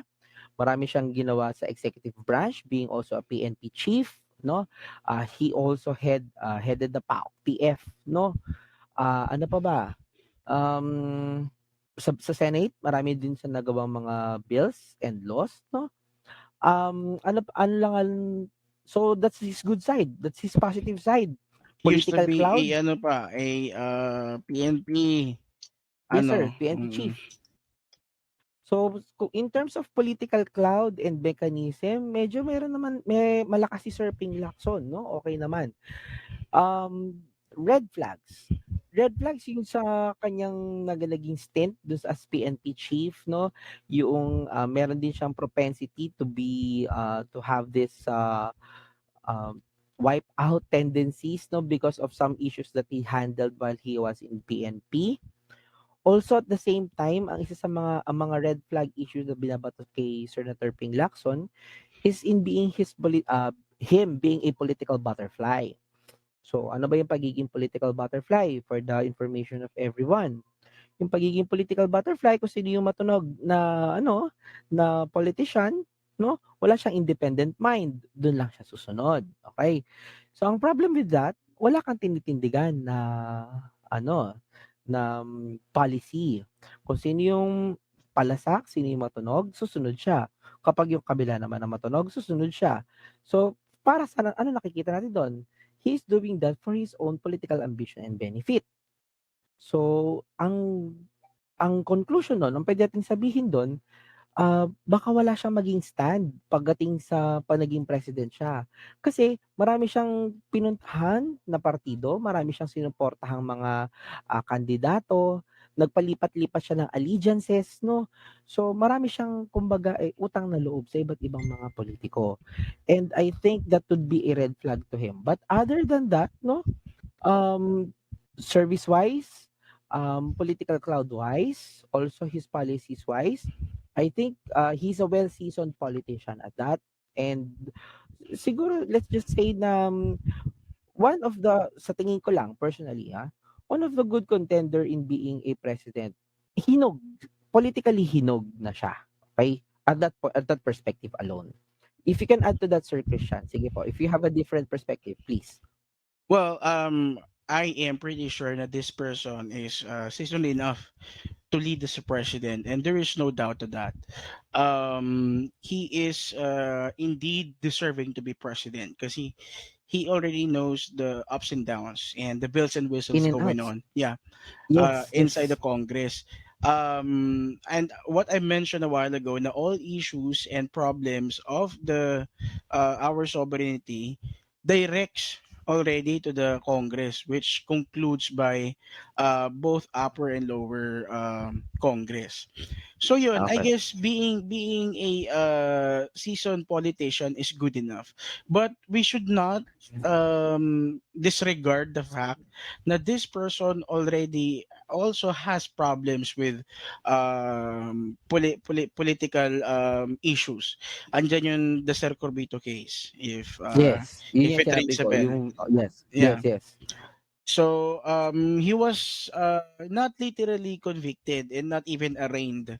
Pero Yes.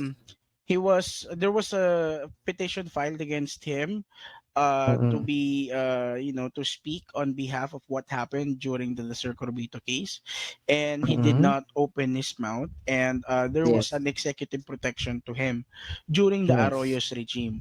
So Yes. this person is also political butterfly, and Mm.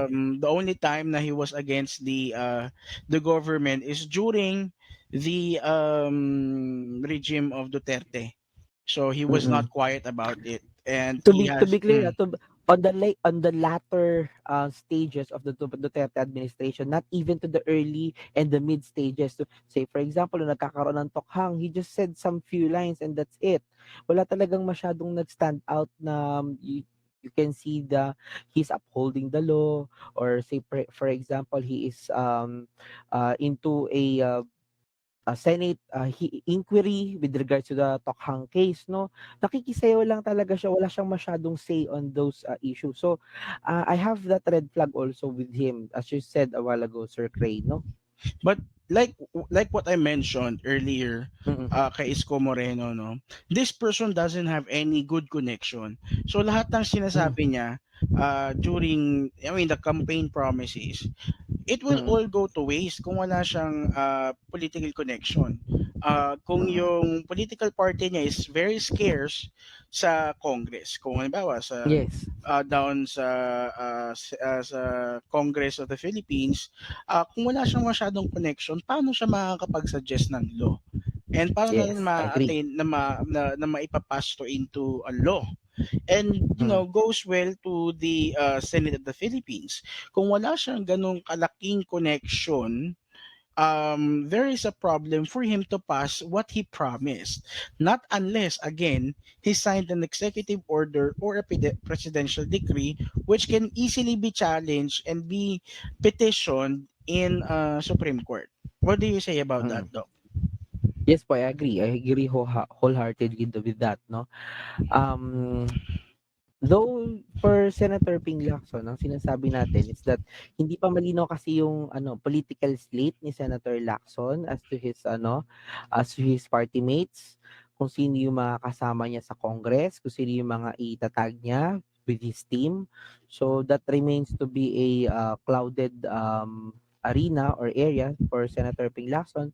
But again, no, yung kanyang, what do you call this, experience with at least legislative branch and executive branch of the government is really outstanding and unremarkable. So merong good and bad sides dun sa tinitignan natin with Senator Ping Lacson, if that's what we're discussing right now, sir. All right, Doc. So what's your conclusion? Like about, I mean, regarding Ping Lacson, what exactly your conclusion about him? Like what comes in your mind when you hear his name? Okay. So, hindi ko masyadong personally, this personally, hindi ko masyadong nararamdaman yung impact pagka narinig kong Senator Ping Lacson. Yun ang problem sa akin. Kasi nga, being a political butterfly also has its toll. Meron siyang good sides with regards to balancing act in political arena. Ano? Makikita natin doon yung kanyang being probably a unifying leader, no? He has a good chance to be a unifying leader being a political butterfly. So he has this propensity to unite two political parties, no? Pwede. However, yun nga, at the same time, he is also vulnerable to forces and influences of several parties at that. Kasi nga, dati siyang nagpalipat-lipat ng allegiances. Also, um, say, is he enough to be a good presidential candidate? Good, good presidential candidate. Enough, I don't still I'm not still convinced. I'm not convinced at that point, no? Mm. Siguro for me to be convinced of his political ambition and his political capacity to be a president, he must stand on critical issues. He must stand on with firm conviction on several key historical and political issues of our country. Na siya mismo yung magbibigay ng points niya na pangsarili. Hindi yung points na in support of this, in support of that, in support. Parang ano nagiging malabnaw yung political stance pag ganun. Yung talagang decisive na siya mismo, ako sa tingin ko mali to, ako sa tingin ko tama to, gano'n. Medyo firmness on that point. If you have more to say to that, sir? Well, my conclusions na lang, Doc, no, Mm. regarding this matter. I just remembered actually the time na he was on commission on appointments during the appointment of then interim on the late Gina Mm. apelyido nito? Lopez, Gina Gina Lopez. Lopez. Well, there Mm. was no conclusive reason kung bakit she was not appointed. And Yes. during the hearing kasi, it was the interest of Ping Lacson because I believe his brother-in-law has an interest in mining. And Mm. as we all know, this girl, the late Gina Lopez, is against at all costs in all terms of mining. Doc. So yun, there was a time na Gina Lopez was not appointed because of the conflict of interest, and Mm. I don't know, maybe that's something na would tell me na dapat kasi when you're serving in politics, you are not torn between the interest and the interest of the people, 'di ba? Mm. So he is okay Mm. next to Lenny, I guess. This person is can I mean deserving to be president, and Yeah, yeah. he knows his side, he knows what to do, and he has an Mm. idea what's going on and what's up here in the Philippines. So I guess this Yes. person is much more deserving than the former people The that we what we talked talked about about. today. Yes, I agree, agree. Sige, sir, anything more, sir? Or Well, wala na po? I We proceed. I don't have anything to say about this Ako din guy. po. Yes po, I agree. Ako din. Maybe we need to speak to talk about na the last girl on our list, Mm. and this is The according to only ano woman. this is according to alphabetically arrangement. We did not choose it, ah. So Leni Yes, Robredo is yes. really the last, and we are not torn between the interest, and we're going to be really honest about what we feel and about the Mm, scandals that this person is experiencing right now. And we're yes, also gonna be talking about the takes. Bakit a yes. lot of millennials are into Leni And Robredo? Robredo. Mm. Okay. What do you Sige, think, sir. Doc? What do you think? What do you think Mm, Leni Robredo? I mean, what exactly Leni Robredo has that can okay. be used like a pain point for for her to be a president? Okay. Sige, sir. Um, let's start with the good sides. Una, experience. First, so naging leader siya, local leader sa kanyang province. Then at the same time, biglang nag-elevate, no, because of the influence, of course, popularity na naman, no. We cannot remove popularity into the perspective, no, nung namatay yung kanyang asawa, no, the late Sir Robredo. So, it catapulted her to the second highest position in power, no? So, the vice presidency. And nakita naman natin, no, the performance is very stellar given the limited budget of the office of the vice president. So, I think that's a good, it summarizes the good positive side, of what um, Vice President Leni Robredo has. She is a performer despite the challenges that she encountered during her stint in being a vice president. Also, to give that as a highlight, no, aside from lack of budget, nagkaroon siya ng uh, lack of political support because he is a she is a staunch critic of President Duterte, and of course President Duterte is also critical of her. So mahirap 'yon in being a vice president kasi alam natin under the constitution, masakit mang isipin, no, ang vice president is only a spare tire when the president is gone. That's at least that's the basic requirement, no, in being a vice president. But again, no, the office of the vice president transcended to that mandate in being a spare tire. So nag-perform siya during the COVID-19 pandemic. Tapos she did a lot of say for example a legal work, no, while being in the office of the president, no, with all of the other lawyers in support of her.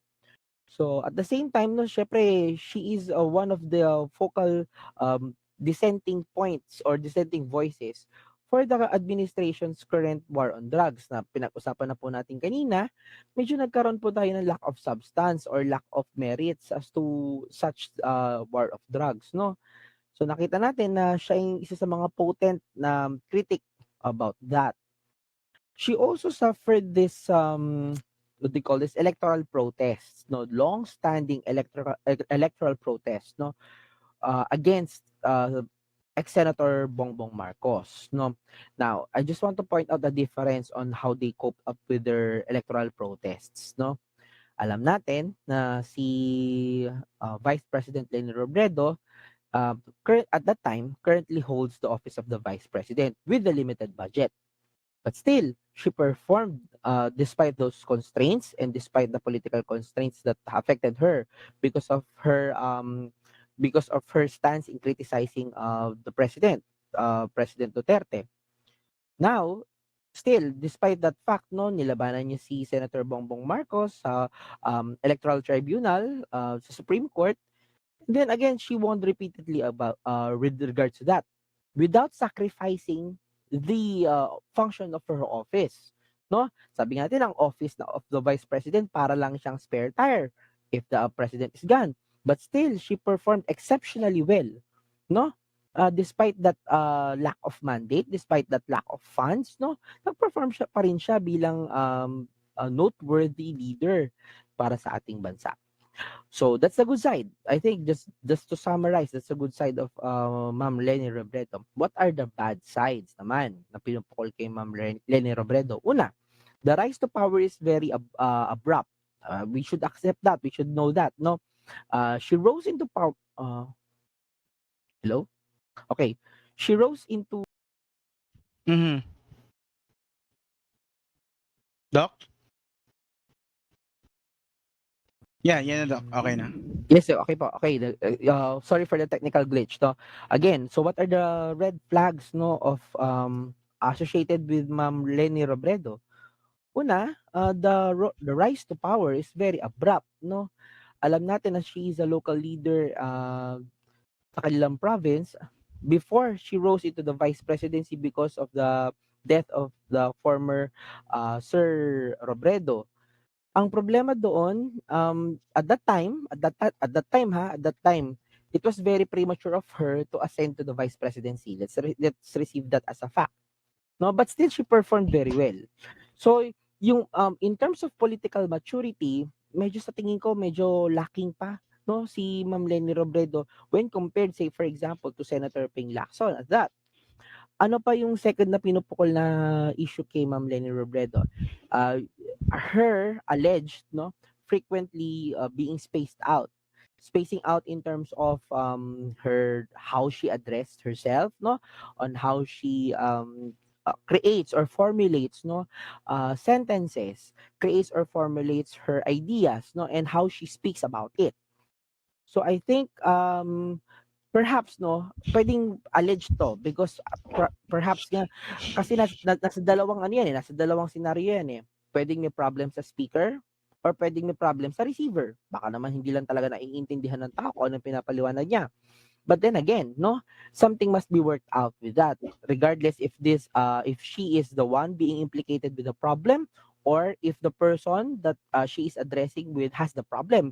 So dapat perhaps no ang suggestion ko doon maging mas maingat si Ma'am Leni Robredo no sa pagsabi ng mga statements, maging mas malinaw or clarified yung kanyang mga pronunciations as to the nitty-gritty and the details of things no dapat inaalam natin yung proper context kung paano sabihin yung mga bagay-bagay so because of course no in this time and age na nasa popular support yung other side no dapat iniisip din ni Ma'am Leni Robredo na kung ano man yung sasabihin niya pwedeng ipukol sa kanya pabalik kung hindi received well Mm-mm. yung kanyang mga stances. Let's Yeah. say, for example, yung recent na issue with Ma'am Leni with regards to vote buying and accepting bribes in exchange of votes. So alam natin, in reality, if you just hear the entire interview, no, with the Kasambahay organization, no, she meant well. She meant well in saying na actually she clarified her stance na sinabi niya mali ang vote buying, no. But however, hindi siya tumigil doon. She further stated na kung binigyan ka ng pera for vote buying, tanggapin mo. Pero syempre magboto ka pa rin based sa naaayon sa puso mo.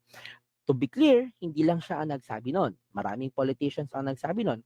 Pero of course, no, because of the heat of political climate here in the country, hindi mo maiwasan na gagamitin against sa kanya yung mga sinabi niya ding mga statements na alam natin, probably, she meant well with that. However, syempre kapag against nga yung political stance ng ibang tao pagdating sa sinasabi mo, pwedeng gamitin everything against sa'yo. So I think kailangan niya maging maingat sa mga words na binabato niya, sa thought processing niya bago niya sabihin, no? Kasi dun usually nagkakaroon ng miscommunication or misunderstanding sa mga sinasabi niya. But of course, in being a performer, I think maganda yung performance, no? Exceptionally well. Has no opinion, no dissenting opinion on auditing her office, no? So makita natin yung integrity nandoon, makita natin yung pagiging prudent niya with government spending, which is a good sign because she is also an economist, no? So makikita mo yun na magaling yung ano niya. And of course, she adheres with the law. Yun yung ano natin kasi she's a staunch critic of this current war on drugs. Sa sinasabi nga natin, pinaliwanag natin kanina, na nagkakaroon tayo ng problema appreciating because it's not within the confines of due process of the law. So I think that's the good and bad sides no na she should work out with her fighting chance to be a president. Go sir. Sir Cray, meron ka po bang maidadagdag po? Yeah, actually, someone asked me before, who should lead? Who should lead? Um, a former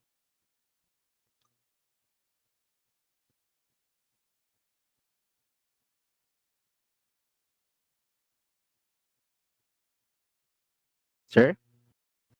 Hello, can you hear me? Sige sir, please from the top sir. Yeah. Nandiyan na po tayo sir. Sige po.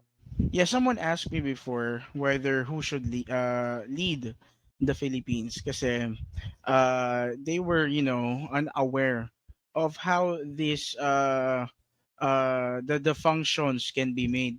Uh Kailangan ba mag-lead ng former ex first family or former son of the president, or ex senator, or ex PNP general, ex sportsman person?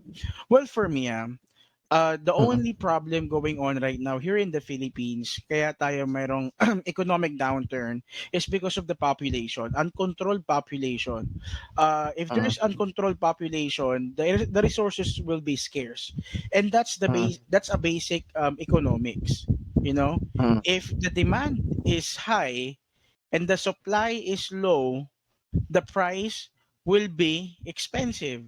So mm, if we handle the supply and demand really well, and we handle population as well, and our economic downturn might be controlled. And we all know for a fact na this person is a um, economist, and aside from that, she is a lawyer, and mm. she had a practice of those two. May practice Yeah. siya ng being economist, and may practice siya being a lawyer.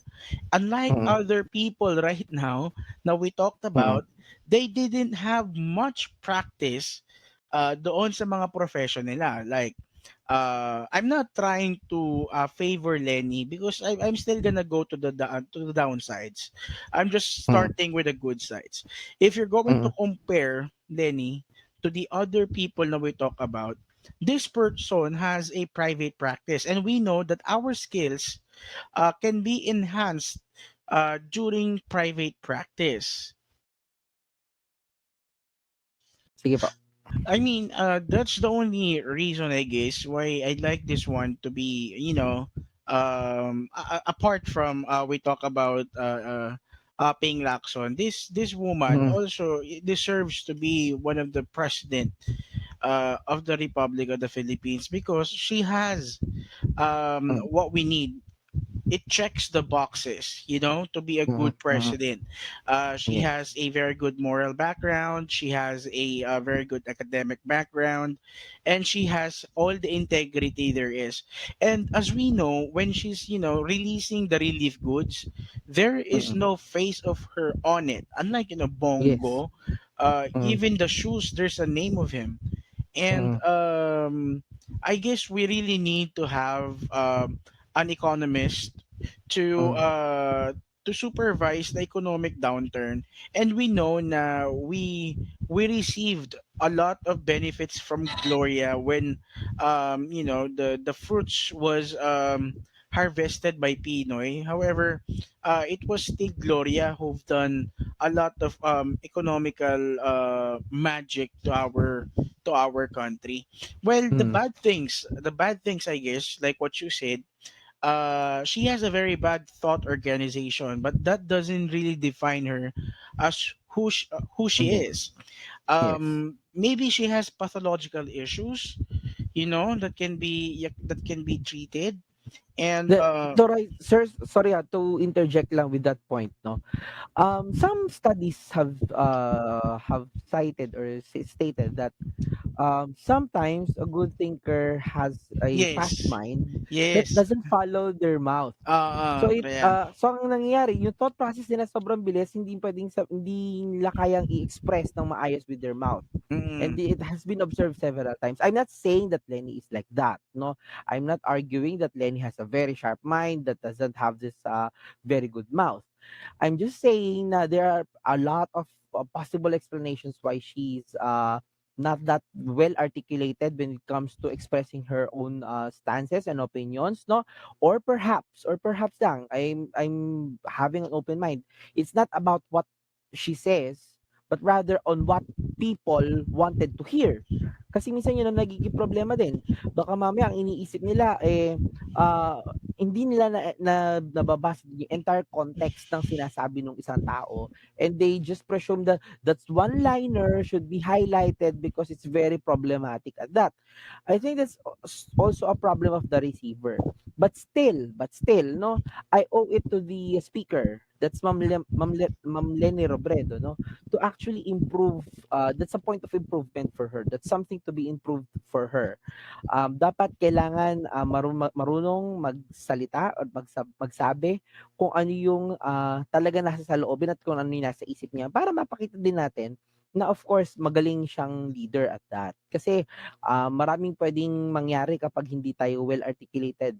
Kapag say for example international policies, say for example national policies at that, konting pagkakamali, konting slip of the tongue, possible magkaroon ng say for example gera. So that's a big problem also for national government. But still, no, ang sinasabi natin, perhaps for me personally, it doesn't define her being a leader at that. That it doesn't solely define her in being a leader. Kasi yung performance niya, makikita naman natin she performs exceptionally well. Mm-mm. Sige sir. And tsaka, this girl, this woman actually has a perfect track record, and a track record is really important whenever you're running for a higher position. And if ever you are being considered to be one of the government agency secretary. So for me, she might have bad sides, but not too much. The Mm. good sides outweighs the bad sides. So Yes. it's different to what we talked about a while ago. So I think for me, just for me, she is being a victim of politicking. She's being I don't know what term is that, pero she's a Mm. victim of politicking, wherein she's being attacked politically because she's aspiring to achieve or get the most powerful position in the land of the Philippines. So I guess, and that's the reason, kaya maraming propaganda against her. I Mm. think a lot, really. Most of the candidates right now, presidential aspirants, they are all okay. Not for Leni, because she had a lot of black propaganda against or in front of her. But Mm. I guess this woman, ang dami pa rin talaga kasing tanga eh. I'm sorry doc for the term. Ang dami pa rin talagang bobo, na naniniwala sa fake news. And they don't have in any way the capability to check the legitimacy of a certain article, of a certain post, of a certain documentary. Mm. Kapag kasi narinig nila na gusto lang nila yung naririnig nila na compliment sa kung ano yung philosophy nila, but not Mm. everything as a whole. So Yes. kapag it's something na complements their idea, it's okay, tatanggapin ko. But if it's Mm. not, they close their minds and they are no longer susceptible to reasons. What do you say about Mm. that, Doc? Oo, I wholeheartedly agree with you with that, no. Actually wala akong masabi against that point kasi totoo naman, no. I think it's more of no, political maturity of the people. Kung sino yung boboto kasi yun naman yung importante at mahalaga. Yun yung kailangan nating i-develop sa ating population, especially Filipinos at that. I just want to point out something, no. Also, 'di ba, sabi nga mas inaatake si Madam Leni with regards to her how she articulates or even black propaganda against her, no. Siguro one point also to improve, I suggest for her, no, as a red flag din. Gusto ko sabihin to as a red flag kasi gusto ko maghanap ng pangit kay ma'am para masabi naman na fair tayo dito at wala tayong pinapaborang politiko, ano. Just a red flag, she should also fight her battles ng fiercely. Yung tipong dapat aggressive din siya, no? Dun sa mga binabato sa kanya, medyo not that to a point na maging patola.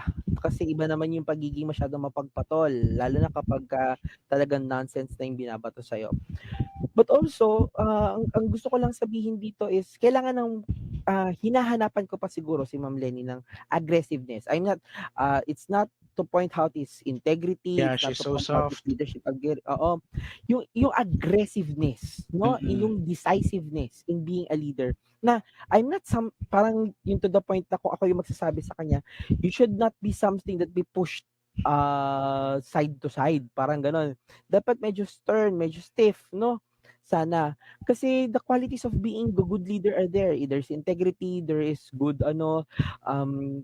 work ethic, there is a performance. Wala tayong masabi dun eh. Wala talaga mabato sa kanya with regards to that eh. Pero anong binabato? No, kahit anong pangit, ibato niya lang sa kanya. She would take it graciously, which is I think has its good sides, no? Also has its bad sides kasi what if maging president na siya? Hindi pwedeng absorb lang siya na absorb. Dapat kahit papaano sumasalya din siya. Marunong din siyang mangbangga ng tao to put them into the right places. Kasi hindi pwedeng masyadong maunawain, hindi rin din pwedeng masyadong soft yung atake natin sa governance, no? Kasi it would have a ripple implication on our national policy. No, so yun na siguro yung kasi kailangan ko talaga hanapan ng butas si ma'am eh. Baka sabihin bias tayo. So lahat sabihin na natin yung masama. So ganun. Kung meron akong masamang makikita doon, una, she should be more articulate with what she is saying, no? Kailangan mas better mai-address niya yung kanyang well-intentioned and well-meant policies to the people. Mas makarelate yung tao sa kanya.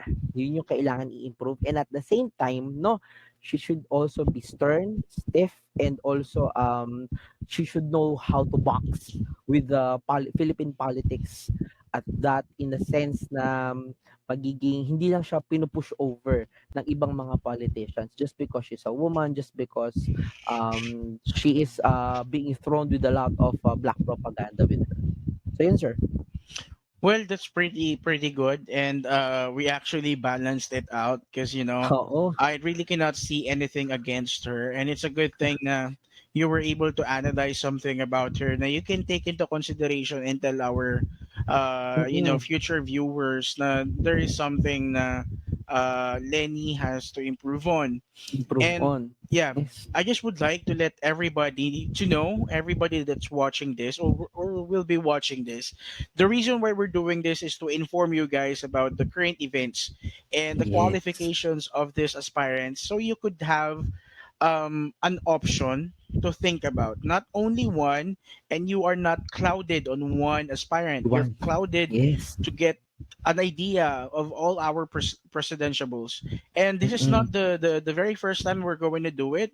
Mm. If Doc and I or some of our team or colleagues would have time to do this again, we would definitely do this and post it on Yes. our page so that you guys would know more about it. What do you think, Doc? Yes. Yes, yes, precisely. No, if everyone would agree with the group, no, especially with DWA, if you can have more speakers that can be that we could invite, no, for this event, perhaps we can do this again, no, and kasi mas malaking tao, mas maraming tao ang makapag-share, no, ng kanilang perspectives, we could have a better uh say viewpoint, no, on the strengths and weaknesses of our choices. Tandaan, ginagawa po natin ito to inform everyone, not to give a biased opinion. So, Yes. kung makikita nyo naman po, no, ang ginagawa natin, as much as possible, we try to give the good sides and the bad sides as we observe it, no. Limited po to sa aming perspective, but we try to balance everything out. So please, no, I'm asking each and every one of you, pag-aralan po natin, no, this is a this is a long time commitment, no, to vote, no, for our leaders, and yun po yung magagawa natin for our next generation and for our country as well. Kasi we will be faced with a lot of challenges. Siguro we can talk about the challenges that we expect post Duterte administration. Marami pa yan. So of course, no, if we know the post Duterte administration challenges, we know what to expect from our leaders. Ano ba yung dapat nilang i-remedy? Siguro we could do it sometimes, sir, no? Sir Cray, no? with Yes. that? Para kasi we need to have a larger perspective kung what to expect after Duterte, what are the issues coming down, tas at the same time, how do we deal with it? So, kung yung leaders ba natin, are they well equipped with their knowledge, with their skills, with their experience, no, to handle those issues that post Duterte would give to us, no? Di lang problems, also with the good things na post Duterte administration would give to us. So we will always try to balance it out kasi syempre there are good and bad sides that Duterte would leave us, no? So dapat alam din natin on how do we deal with those good and bad sides. Of course, for the further promotion of our country para din malaman natin kung what to expect in the near future of our country, sir. Sige Yeah. po sir, if you have. Yeah, this symposium is actually done with the help as well by doc Dr. Cruz, and a doctor should be at all times and at all cost handling patient, and he could have been earning money for this time. However, he's showing it off to us na he can do something more than that, and also to inform us and provide the information that he has right now to us. And I'm really hoping that people who are gonna watch this would join us. We do have a lot of programs available for you. We would be actually starting na rin debate, and there are no debates currently circulating online about certain topics right now. We've already prepared subject matters for it, and we're going to organize it for you. Yes. And maybe we could do it once in a while, like once in a Mm. week, depending on the availability. And I hope you enjoy this, and please share this to the people. Now you think na very Would benefit close-minded more. na. Yeah. Yes, would benefit more to this crosstalk of information. Tama po si Sir Ray. I just also want to thank Sir Christian Ray Bonifacio for this. No, he actually spearheaded this symposium for you guys. So, if you have comments or suggestions on what topics should we discuss in the next this discussion, you're free feel free to comment or give us a message, no, so that we could have a very lengthy discussion with your topic of choice kung meron Yeah. kayo, sir. Tama And po? yeah, and if you think na we're rattling out because this is really spontaneous, Yes po. it's spontaneous. We just considered to do it tonight. Actually, Mm-mm. we only had at least 10 minutes to prepare, and I even asked Doc what is our talking points, and without Yes. him saying anything, I just opened the recording. So it's really spontaneous. So be appreciative of our efforts, and sana i-share nyo to. I really do hope you share this para Yes. mas marami tayong ma-achieve na viewers. Yun. Yes po. Do you have anything to add, Doc? Wala na po, sir. Thank you very much for this very fruitful evening. No, thank you for the sharing, and I hope those who will view this video would have a clear picture, perhaps a perspective, no, on what do we expect with our future leaders, and what are our choices, no. So sana po makapagpili tayo ng mas magandang mga iboboto for our country kasi it is on our choice na kung ano ang magiging future ng ating mga policies looking forward after Duterte's administration. All right. Yeah, thank you Thank so you very much. much, Doc, and good Thank you, evening. sir. Good evening to our viewers, and ingat kayo palagi. Have a blessed night. You Good too night. po. Bye-bye, Doc. Bye-bye.